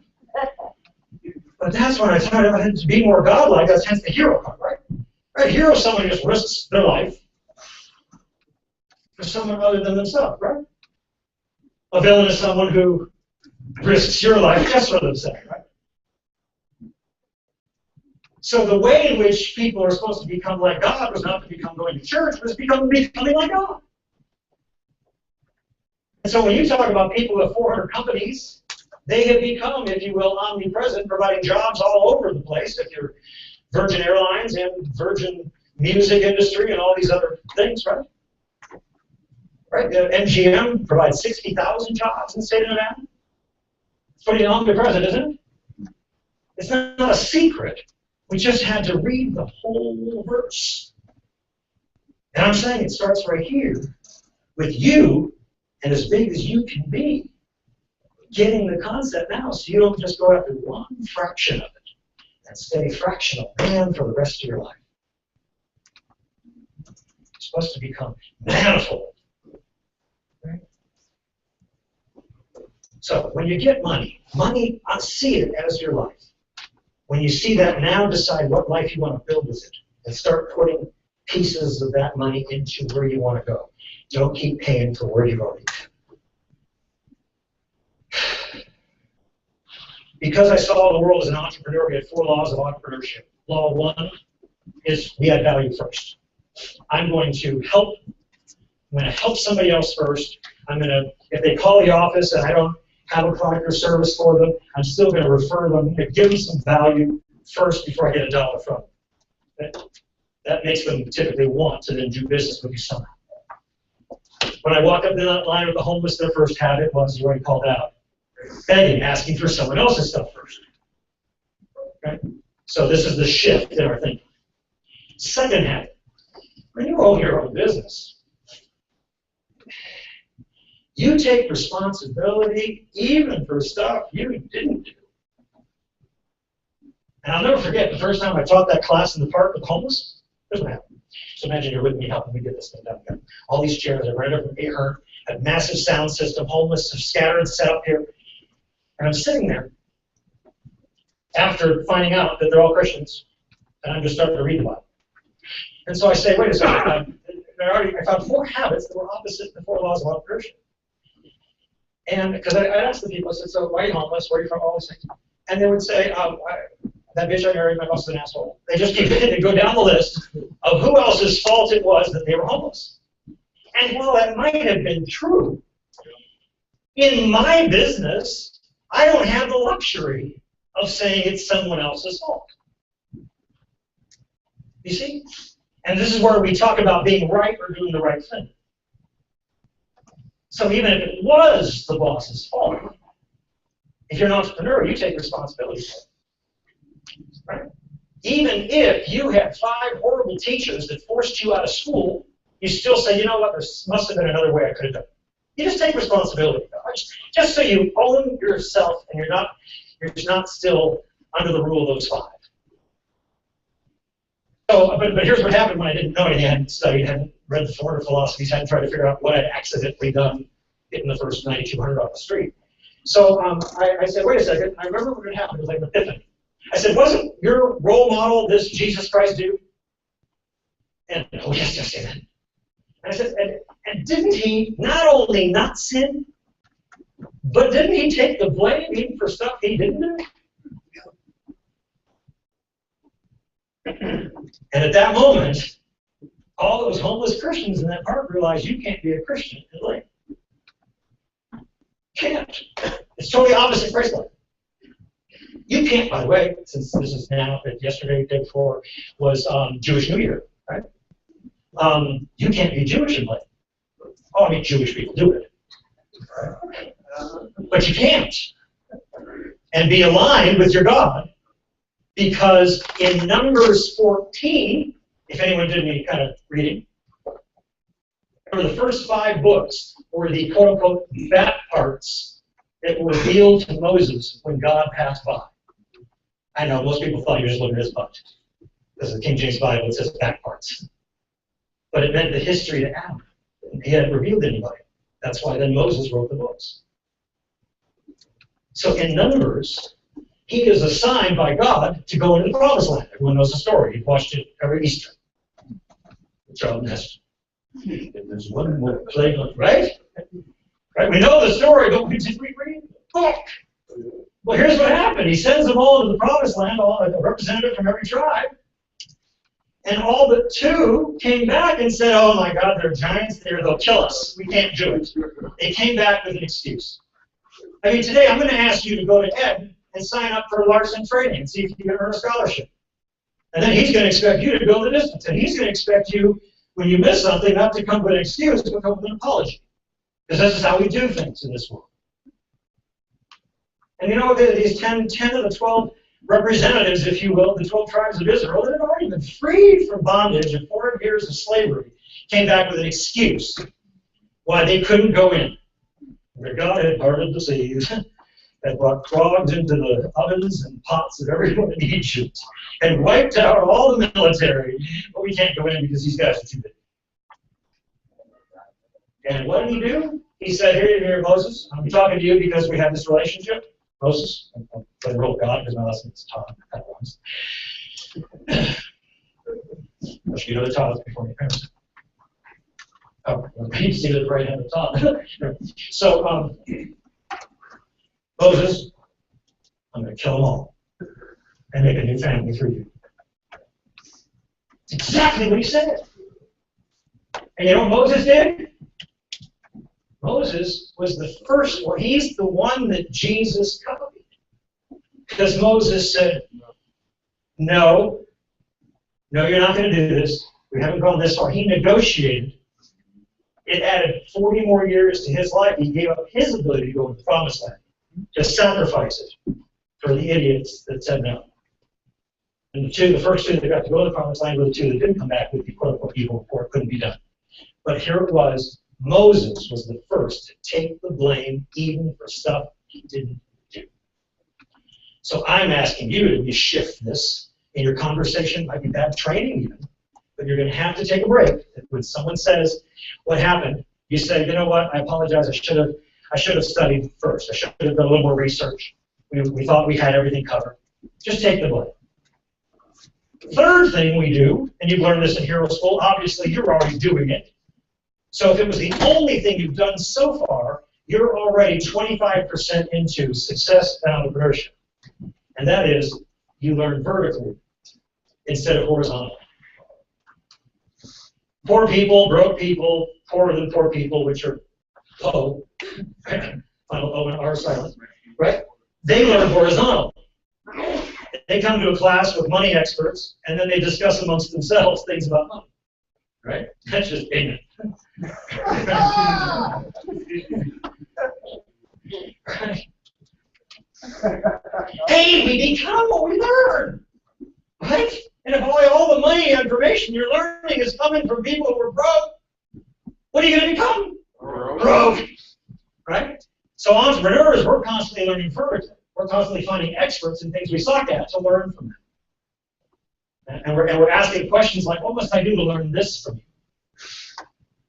So we're asking, what can I do, say for you, just to get your wisdom, your knowledge? Right? Before they just learn horizontal. I called it horizontal learning back then because I was walking the line, and as I got done here, and we were talking, you were cool, everything's fine, but you guys would all group together to talk about me. How many of you guys have seen that? After work somewhere, you're working in a major company or whatever, and a bunch of the employees are out Saturday night bad-mouthing the boss. Yeah. But if they instead went to learn from the boss vertically, guess who wouldn't be laid off in an economic downturn? You see? Number 4, entrepreneurs. When we go to that expert vertically and we say, what do I need to do? And they say, here are your exercises. This, and this. You know what we do? We immediately do it. We don't negotiate. We don't ask, should I do that? Right? We just go do it. What I found the people in the park were doing is they want to tell a story. Well, you see, this is what happened. And then when I remember I got to Catholic Charities, and I remember I saw this what the guys did. They would come in off the street and have a chance at freedom until they decided to, remember relatable character in a movie? If you're struggling and you end up in a shelter, who are you going to relate to the most in a shelter if you don't know the future, if you don't know that you're heading for the future? The other homeless in the shelter. So what do? They go to the homeless, they tell their story, they find like-minded people, and guess what everyone did? Reinforce their homelessness. Now, it didn't help that many of the shelters hired people who themselves were violating the 4 laws of entrepreneurship. So you couldn't really ask them, you needed to really reach out to find an expert to ask. But then people were struggling, so money's on your mind. So when you found the expert, you only wanted the money, you never thought about the wisdom. And this is why it's a 2 people. You've got to be Gusto. You've got to keep striving toward getting that essence back of who you were. But you still have to keep that identity going in this world. And then hopefully, right? as Mr. Credible did. I mean, here's a movie that came out 10 years ago, The Incredibles, that didn't need a sequel. It just, in fact, Brad Bird, he said that he couldn't write one. I think he just finished one, but he said he couldn't write one that wouldn't be at least as good as the first one. So we're going to talk about a story of completion. You do this right this time, you might be good for 10 years. When you make it through this next movie, you might be good that long. I don't want you to stop. I want you to keep learning. But you're so close. So here's the thing. Don't beg. Don't blame. Instead of begging, ask, what must I do to have this? You need stuff, sure. Stuff's for free. But at least ask that you're willing to do stuff. Right? Don't say teach me. Say, what must I do to have? And have stuff like you, not just have their stuff. Don't blame. Take responsibility. Right? Even if it's true. That's the genius of living in two worlds. It's an F. Scott Fitzgerald quote, in fact. The true measure of true intelligence is the ability to hold two conflicting ideas in the mind at the same time. Third, vertical. Any class offered who's signing up there, make sure who can make it to the Q&A on Monday, where we're going to answer your questions. Because then you're going to get some of the deeper stuff I share with businesses and corps, just in the answer. So I hope to see you there in the Q&A. And then lastly, instead of learning horizontally, learn vertically. And then lastly, don't talk back or tell a story. Just say, okay, even if they're wrong, because you're going to get some bosses and some experts. You're going to ask some questions, and you're going to know that you're like, who's like Top Gun? Who's favorite movie was Top Gun in here? Yeah, right. You're going to be tempted to go, bullshit, right? Yeah. But what I want you to do is just say, okay, because your job now is to take the information and write it down and prove it true or not true. Not to argue with somebody, because if they're in a position above you, arguing is just, that is stupid. Not just saying that, that's stupid, right? So now we've got it there, and now guess what? You're authors of a movie instead of just watchers. You understand the dimensions of money, which has already reactivated your human, and more than that, your spiritual divine self. It's just 2:30 today. This is amazing where you've come. Now, you can see that now I can trust you with all those employers and all those professors out there. Can you see in the morning, if you were the worst possible case, just only focused on money, only focused on getting your own, still begging and had a problem with God, why it would be hard for me to hand you over to my friends? Can you see that? So the reason why we have to go through here is to shift the way you do your movie, what kind of character you're going to build. I'm not trying to tell you what to do, but there's a way to do it where it's going to work. I mean, there's some people argue over the Christianity versus, Buddhist over something else, and some people say, well, there are many paths to God. And then there'll be those who are dogmatic and start saying, no, there's only one way to God. Here's how I work this out. I remember speaking in Orlando, I think it was for Disney or Warner Brothers, Universal. And I remember speaking there, and I remember landing, and I was stupid, got one of those red-eye flights, right? So you arrive when you've been 5 hours on a flight, and you're not there. And they have all these toll roads, right? Well, if you look at the map, when you land at the airport of Orlando, you're like 20 minutes from downtown. 20 minutes from really the city parks or where I was going to go. I was working. I had 7 roads, 4 toll roads, 3 regular highways I could have taken to get there. But instead, I was driving, I wasn't all there in the middle of the night, and I somehow ended up at a lake way south of Orlando. And guess what? There was only one road back to Orlando at that point. So as we live, there might have been a lot of ways for us to get to this destination. But based on where we're at a certain point in time, there might only be one path out at the moment. Take that path to give yourself more options later. Right? Later on, definitely you want the scenic route because you love to travel. You see? But don't take the scenic route right now. You're able to travel. Got it? All right. Now, are we ready to transition to the 7 steps to the job you want? I think pass it out. Yeah, so Emily and her team are going to pass out. I've got it printed for you. So the notes you make are the notes just for you. On the back side, we have heroes exercises I believe, are they books or movies, Emily? Are the exercises on the back of that form, are they from the books or from movies? Both, from books. From books. Okay, so from some of the books I've discussed, I've pulled out the top exercise. Okay, the top one Viktor Frankl used to survive 4 Nazi concentration camps. Okay. I think there's one from Solomon in the book of Proverbs. Okay. The 7 steps, so I give you a reference on one side, and then I give you the 7 steps to follow on the other. And when everyone has one, I just need all your eyes back up. So while you have me live, we can go over each step at the same time. And would you hand me one too, please? So we're hand me one so we're using the same form. Thank you.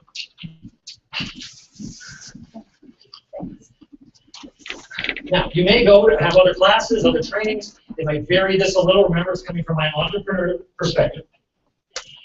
Other ones might have a slight shift here and there. Don't argue with anybody when they tell you something else. You know, their number 4 step is this, or this is more important.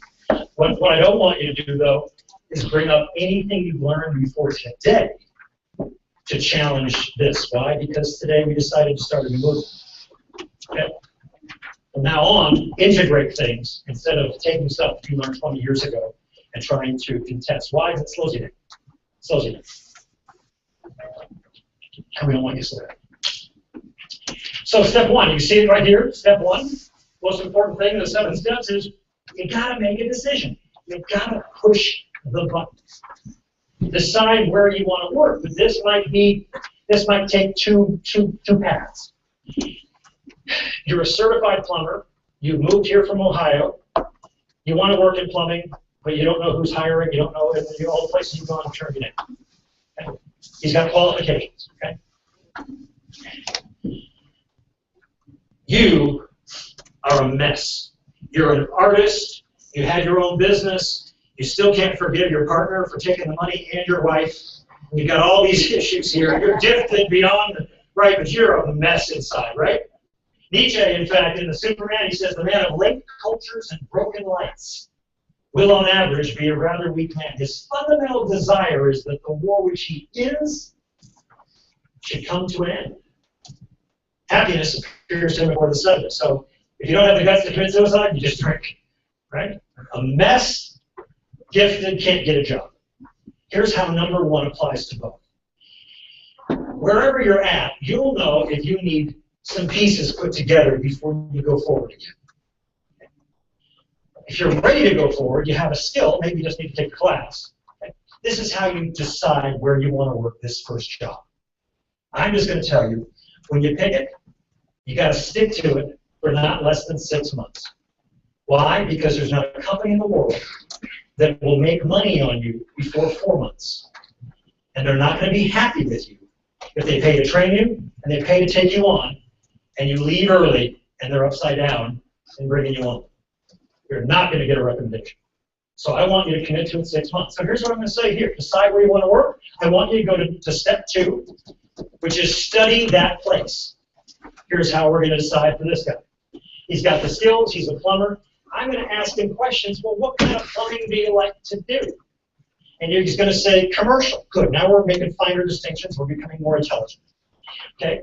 What kind of place do you want to work for? Well, study. Go through the phone book. Find the places. Go do an internet search. Find 10 places and find out what their culture's like. And say, ooh, this one. It's family-owned business, been around a long time. They do medium-sized plumbing jobs. Great, perfect fit. This is your target. Got it? Over here, you're so creative, you're 1,000 people in one, but you're all fractured. This is where you need to pick a job that has systems. You need to just get back in the game in a place where the systems run the business. Right? If you were a teacher, you could be in a school district, just not teaching class with kids. Why? Because your creative stuff is exposed. What I have here, I mean, if it's an entry-level job, get involved. It's your 401k, your free uniform, and do that for 6 months until you put your pieces back together. Okay? Then at 6 months, you'll be in a great position. Confidence, self-esteem back up, some income, maybe your own stability in the apartment. Now you're ready to jump on back into the creative world, an ad agency or something else that you're doing. Do you understand? So when I say step one, decide where you're pushing a button, but how to decide, you'll know where you're at, what you need most, internal, external. Step two, study that place. You got to study to find out the fit. Why? Because I think the Gallup organization and their polls determined, I think they 600,000 employees in this sample, this study. And they found that 71% were disengaged at work. 71%. Nearly 3 out of every 4 didn't want to be where they were being paid. Right? Now, first of all, I look at you guys, if you're not employed right now and you want some money, there's an opportunity. Right? Right? You guys say, well, there's no one hiring. Oh, I got something better. Go take the job of somebody that's disengaged. Right? We'll pay to train you if you don't got any skills. We want someone who wants to be there. That's why the 7 steps are this way, because we want you to want to be where you go. Got it? Your want to is so important here. All right, number 3, we get to the application. The application. Now, here's what I used to teach. I'm going to add a third little element to it. First one is neat and honest. Now, remember the first time I taught this with a whiteboard is probably that same class at Catholic Charities, 50-some guys in there. I said, it's got to be neat. And as I walked to the board, I wrote down the word honest. And then I heard behind me somewhere, couldn't figure out who said it, I heard, how honest? Well, you have to ask. Just, the number one reason people are fired at a job is because they lied. You might be concerned about your felony referring, you might be concerned about everything else, and the fact that the number one thing is lying. And you can see where, if you're trying to hide something from your past, by lying, you're not, they say, well, I didn't get hired because of my felony. Let me go, no. It's because you lied about it. And they have something called Google. Right?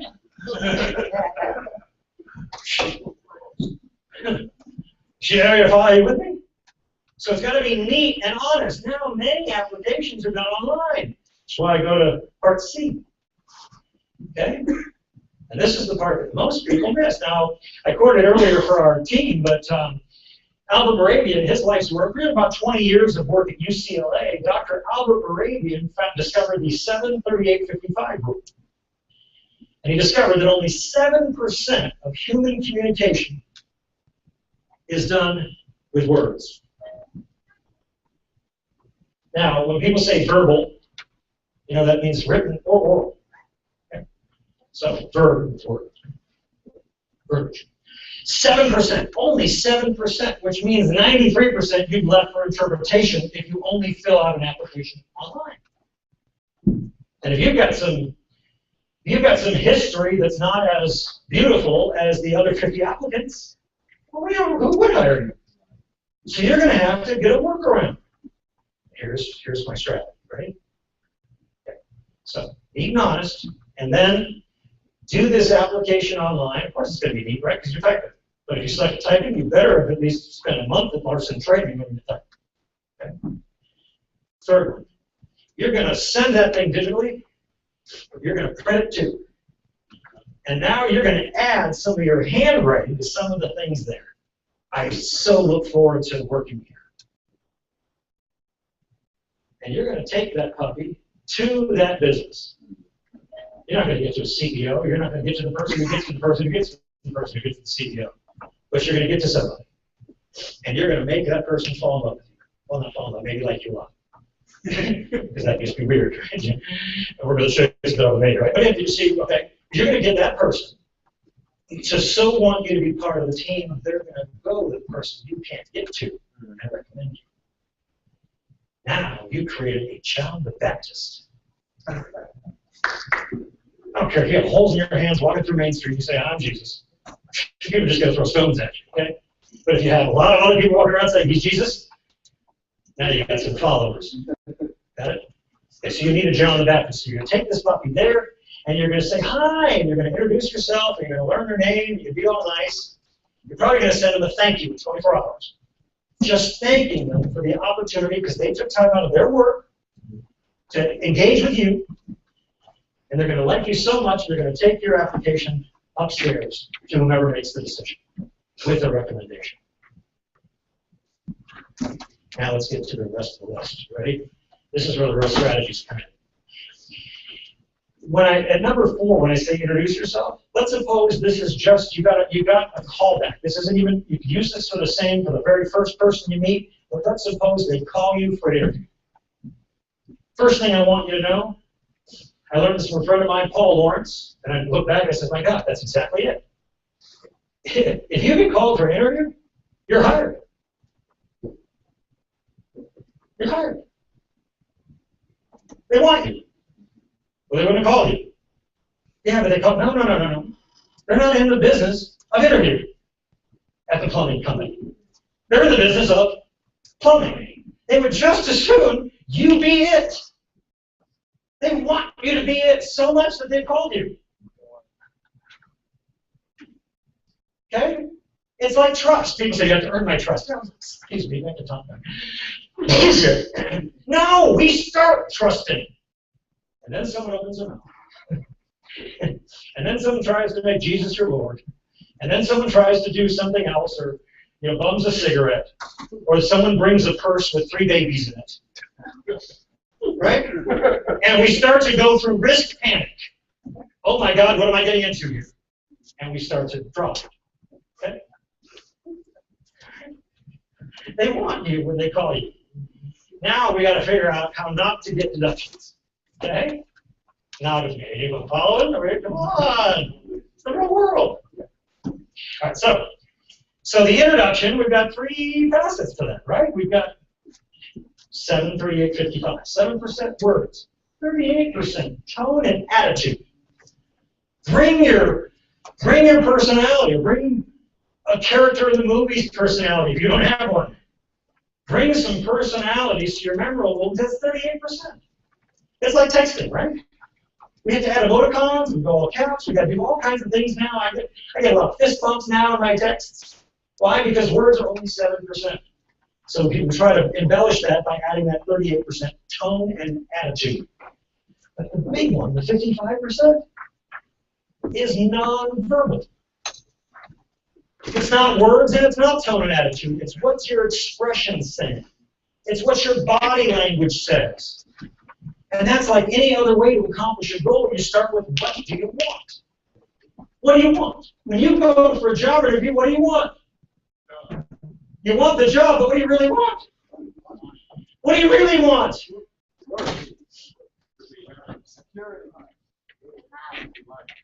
Okay, what are you in charge of? Are you in charge of getting the job, or are you in charge of, you want them to want to hire you.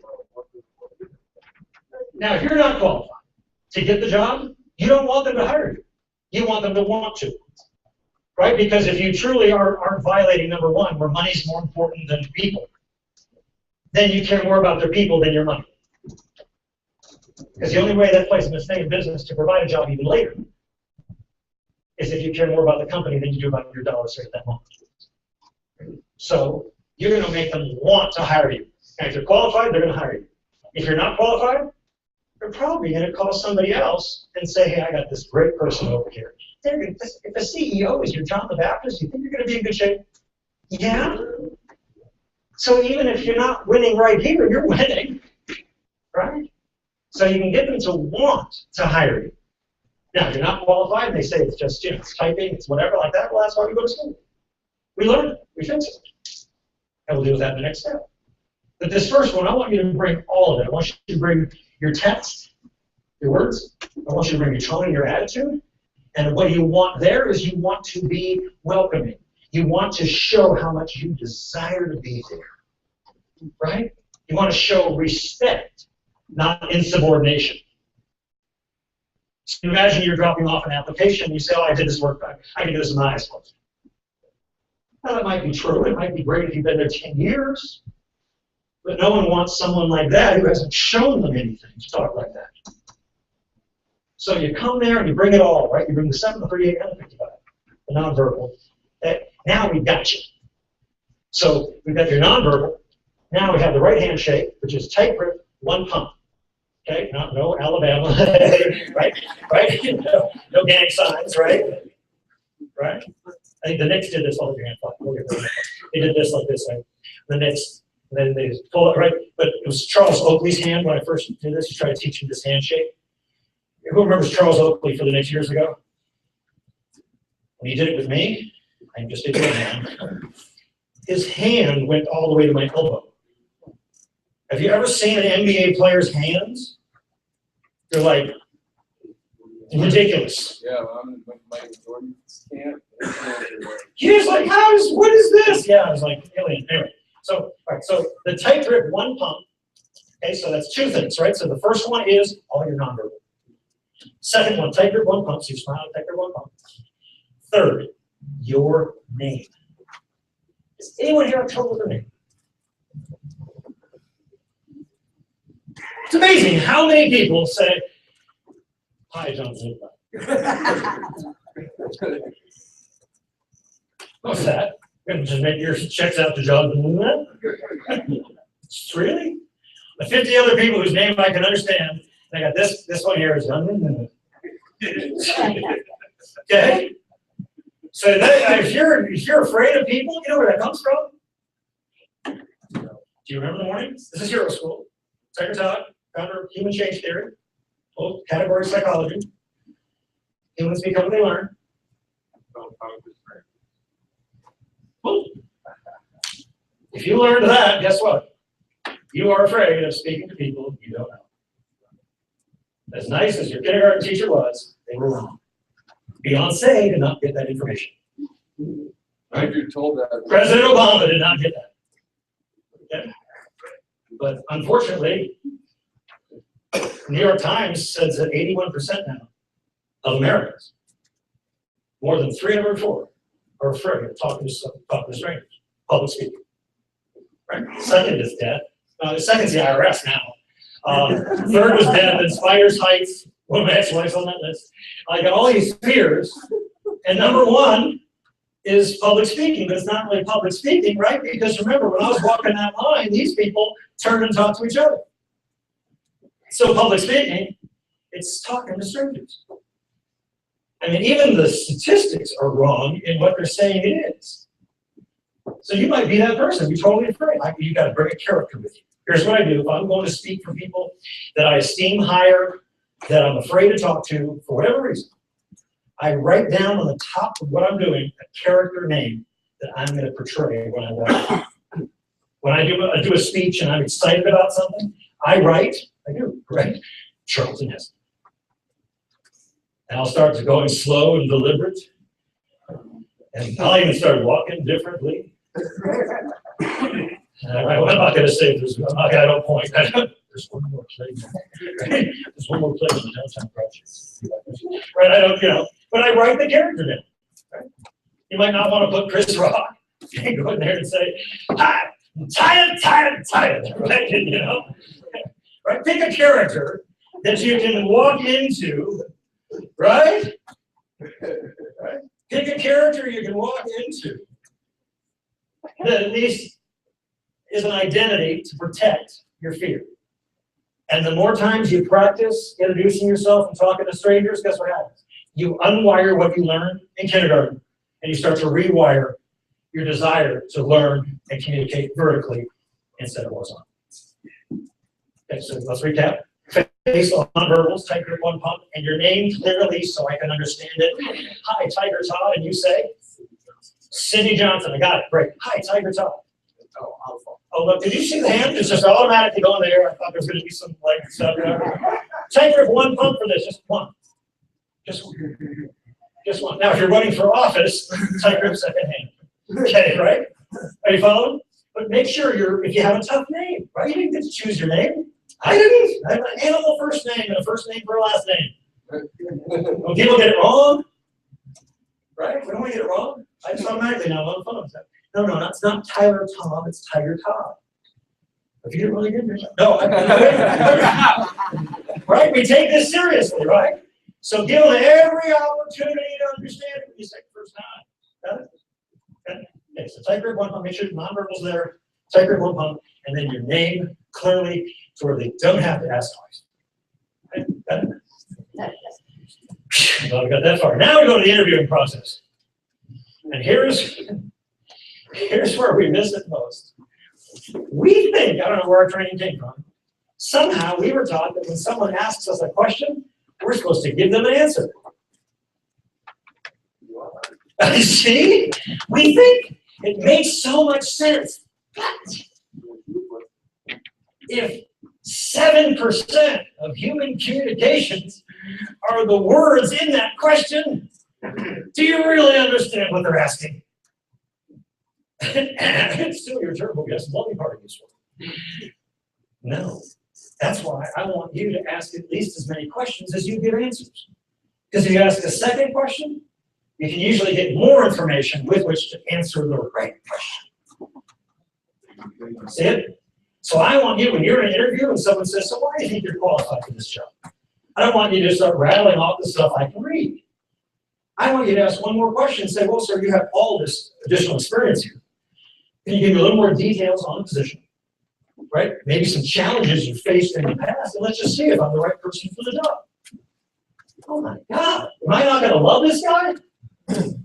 Right? He's eliminated my fear that he's trying to take my job. He's showed himself subordinate to my education. He's my ass. I like it.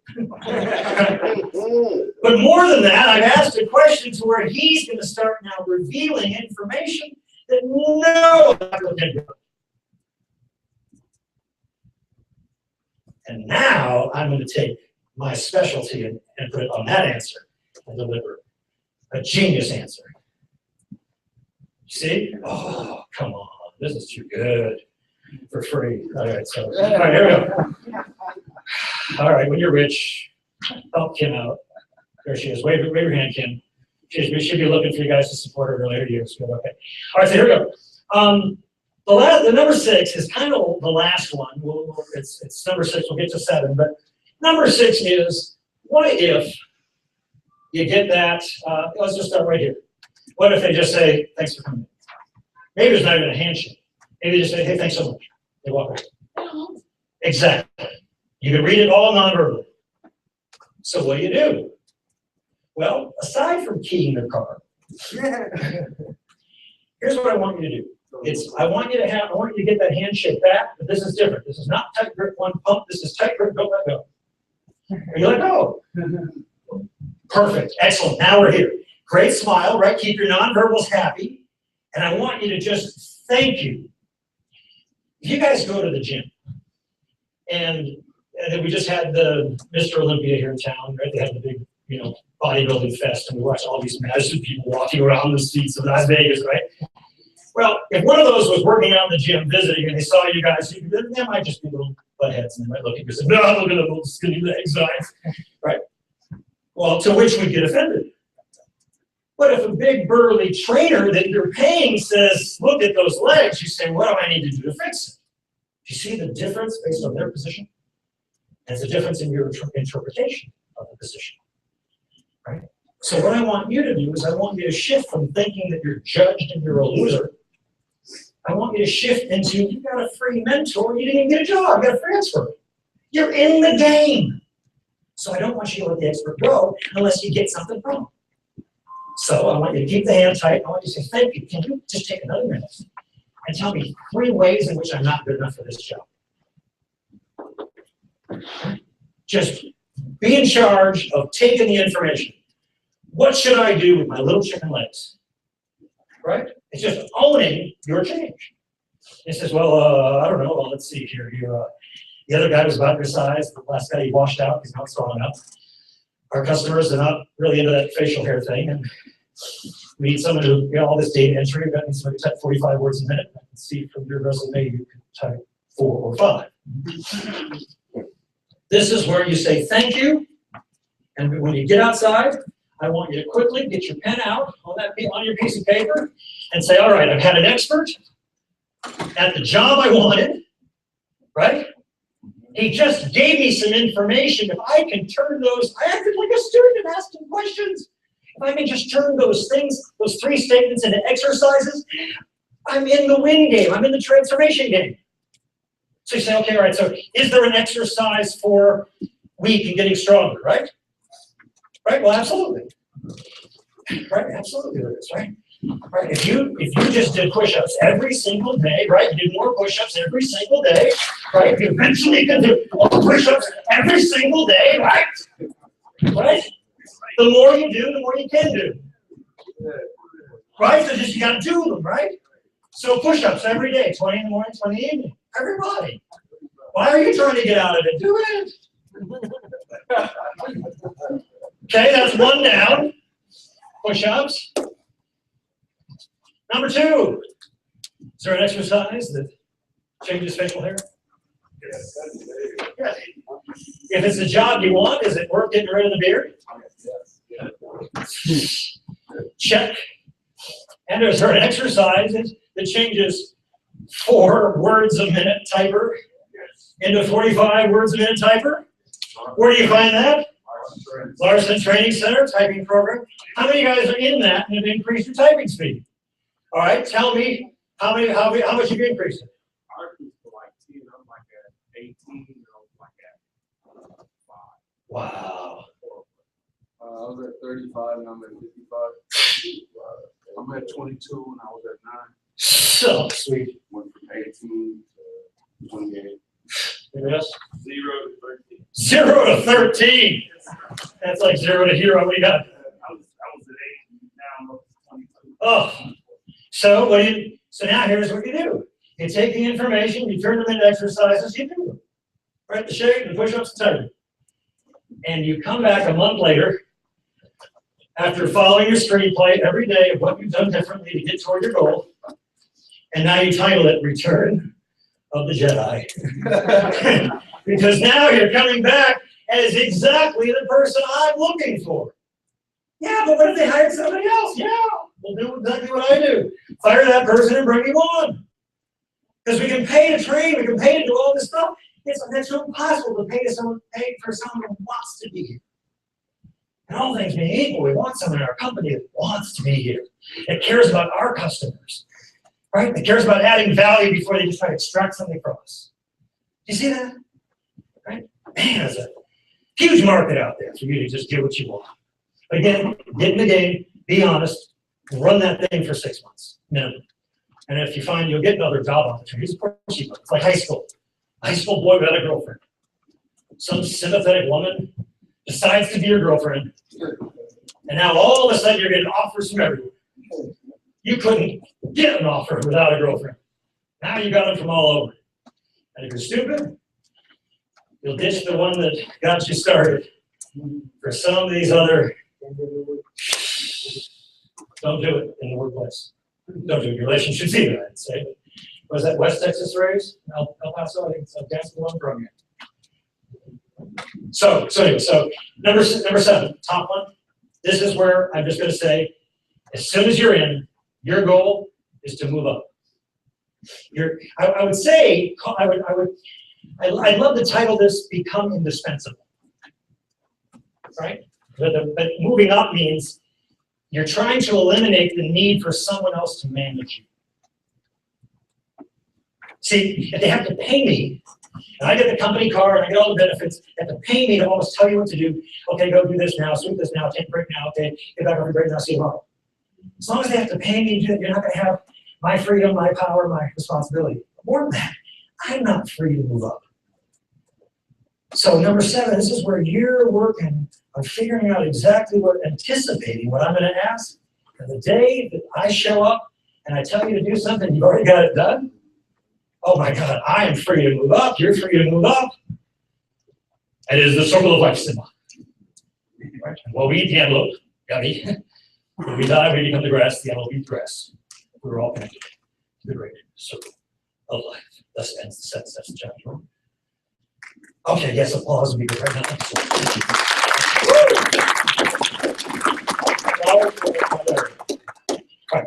All right, so we cool. Now, what we're going to do here, thank you for that. Thank you both.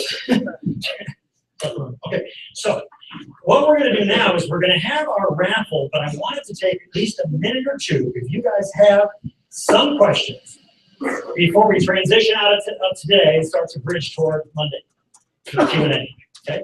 Everyone knows there are gonna be sign-up sheets with Ed today, to sign up to get Larson training, to sign up for the Q&A to make sure we know you're gonna be there, okay?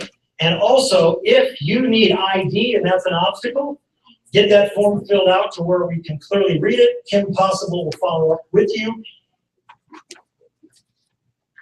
Do you have Jaws theme back there? Thank you. It's important to know, if you just lost your Nevada ID, should have scheduled with our friend at the DMV, and we'll go get that puppy replaced.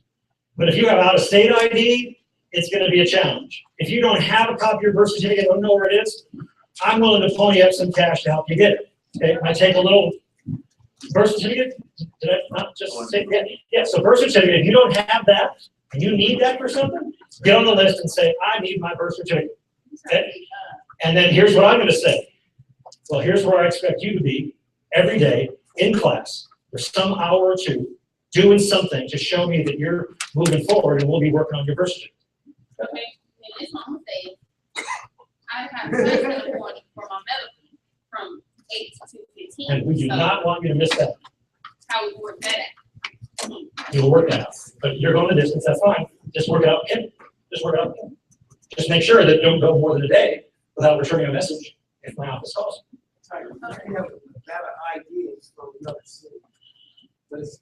Well, Nevada's Nevada. If it's expired, if it's expired, there's a possibility it's not a year expired, and we've seen them do a pretty quick job at replacing it.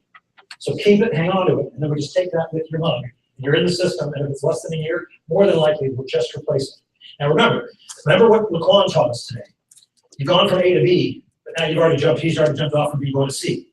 So by the time we get that Nevada ID, you know what I expect you to do? Figure out how to clean up the past to get your Nevada driver's license. You see what I'm saying? Okay, just like I want you to get everything you can free for the next 2 weeks. You know what I want you to do after that? I want you to start figuring out a way to start paying for stuff. Challenging yourself to be like us. A year from now, you'll be like us. Got it? Okay, so this is, you take these progressions. You get to a place, have your little moment of celebration, maybe a day of celebration, move on to that next destination. Next question.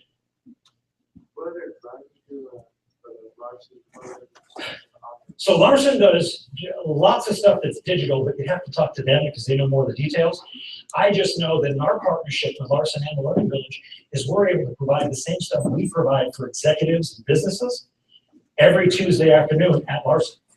So we're able to, if you will, add an accelerant to simultaneously while you're learning the skill set, we're able to amplify the character set, if you will, the mental set. Okay, so but talk to Ed, anyone at Larson when you sign up. And that's why you're still here. While they're off, we have a crew of college students off to their next event. Can we just give it up for them for all their work today? Okay, stop applauding. They're taking the pies. Okay, see you guys. Thank you all. Appreciate it. All right, so what do you want to do now? You want to draw a raffle and see what you're gonna win? What's that? Did you give me another one yet? Nope. So who doesn't have a replacement ticket yet? Just you. But you got your ID this last week, so that's pretty awesome. So, all right. So can someone get him a ticket? So we're all in the game, and then who's gonna bring me the tickets? Dwayne? Where are they? Oh, they're here? Yeah. So I need one more ticket. And then I'll tell you what's gonna happen. I wanna draw, you guys, it's gonna be first win, top win. Second win, what's left? Third win, what's left? Okay? When you're done, or if you don't care, then immediately go over there and be super nice and say, ooh, you have new clothes, you got fresh clothes, grab everything you need, right? Grab something for somebody else, that someone paid to dry clean it, someone paid to fold it, be really kind over there, take what you need, take what you want, take what helps somebody else, but go enjoy it, and please thank our other special agents for being so cool over there. Okay? Yes. Where are the women's clothes? They were in tubs that say women's clothes in the back. Yeah. That was more like a cat call. Like someone saw my cat cards. Okay, all right, so we ready for our drawing? Do we have everything in here? Great. Yay. Sorry. I opened one of these bags for the drawing because I thought it'd be better than a cup. And so I put the trash bag, so they filled it. So here's that.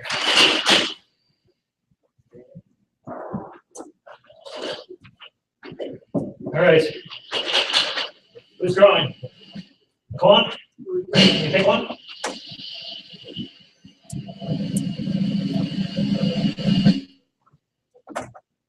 And the winner is 436449. 436449. Who's got it? Right there in the back. Give it up, everyone. Woo! Come on down. Now, as you know, you have a selection. You have the bike. You could have the Samsonite rolling massive thing here. We also have, just so the rest of you guys know, we also have a choice of 5 pretty groovy backpacks of all different shapes, sizes, colors. Wow, we're living large.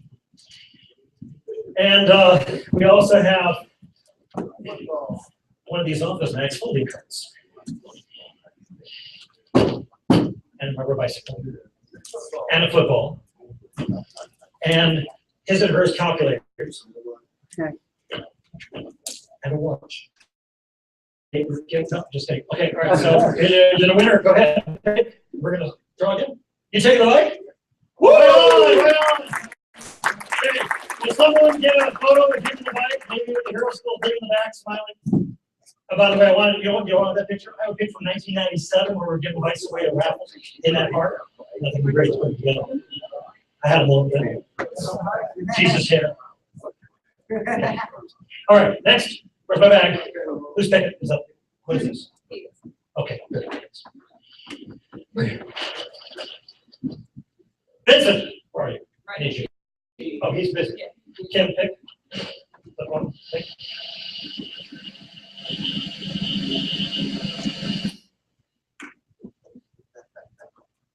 Four, 3, 6, 4, 5, 2.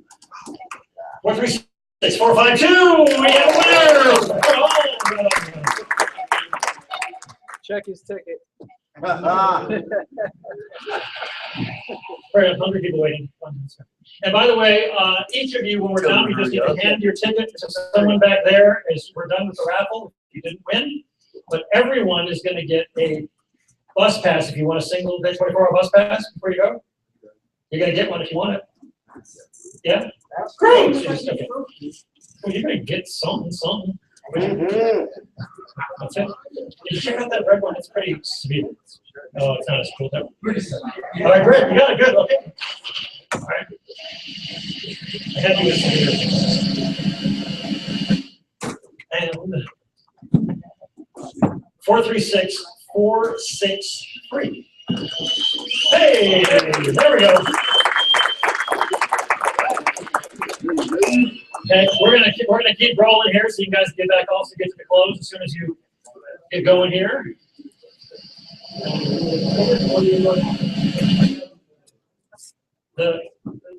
There's a square roller, there's a big roller. That's a big duffel roller. That's what you want. The other roller is the square thing that folds like a cart. That folds flat. Yes.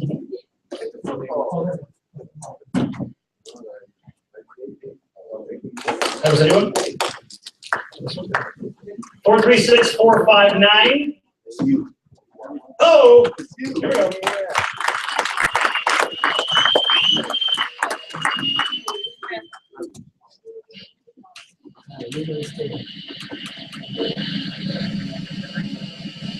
436447.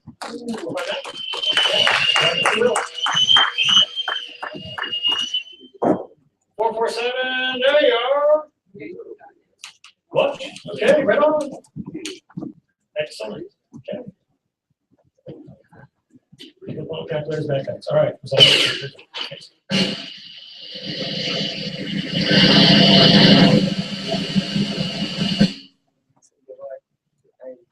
436, 438.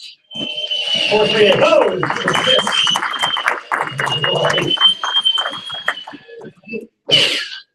All right. Let's take that to you. If you like.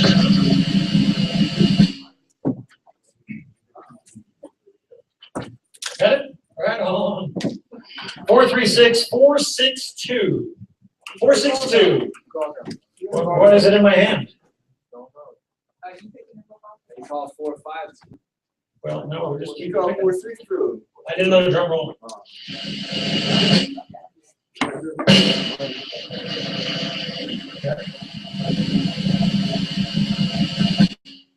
436, 445. Oh, that's 4. Hi! Oh, you're a winner after all. Right on. Negative. Football, Cavaliers, or the backpacks. And if you need underwear or socks, just come see me later after you've gone through there. I've got some stuff here.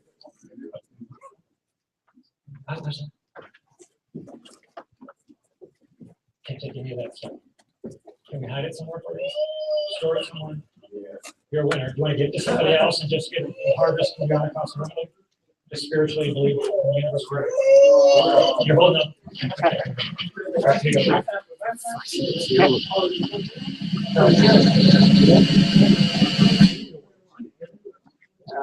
Oh, that was a gift from you, Spider-Man. Right on. I feel good about it.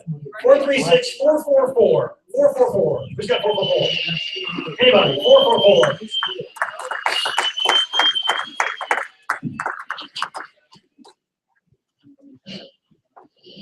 What's your favorite? Okay. Thank you. Okay. What are you thinking? Here. Oh, I guess you could get a copy of my book. This is my business book. I got a chapter in it. I'll sign it later if you have to have it. Okay. Woo! 436, 433. Oh. Yay. I'll keep your paws going. Come on, bro.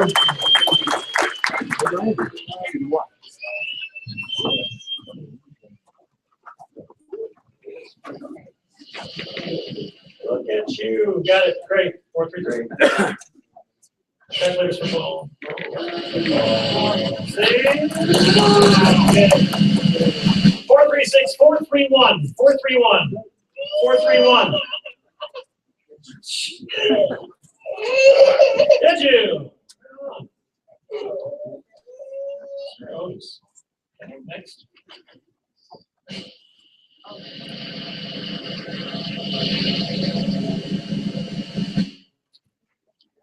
Four, 3, 6, 4, 5, 1. 451. Who is it? Oh, right on.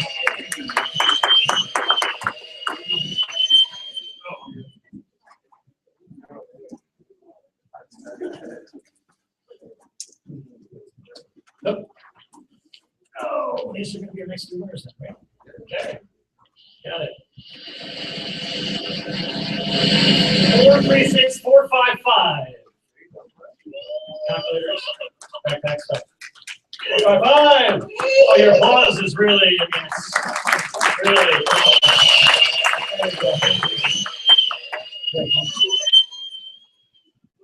And then 4, 3, 6, 4, 5, 2. 4, 5, 2. 4, 5, 2. Going once. Going twice. 4, 3, 6, 4, 5, 6. Oh! Right on! Just 2 prizes left. Thank you. There you go.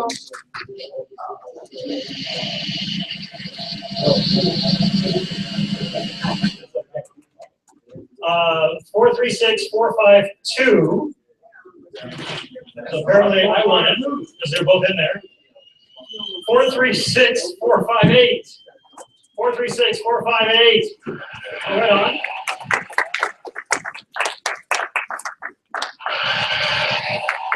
There you go. Thank you very much. You guys are calculators for that folding cards.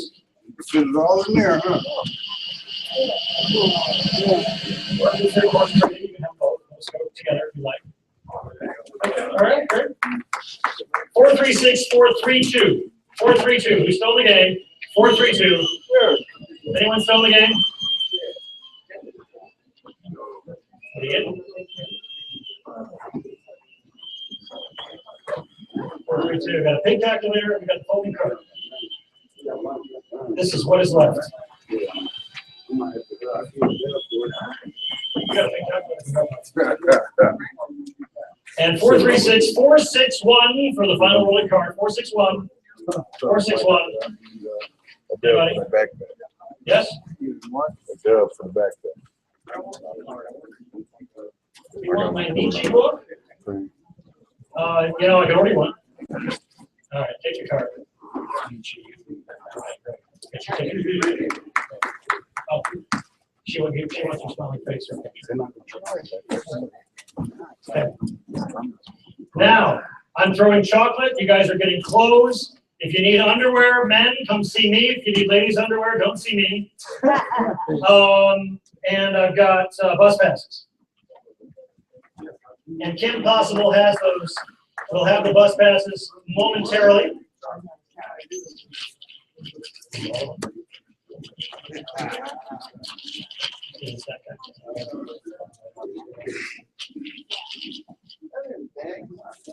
Great.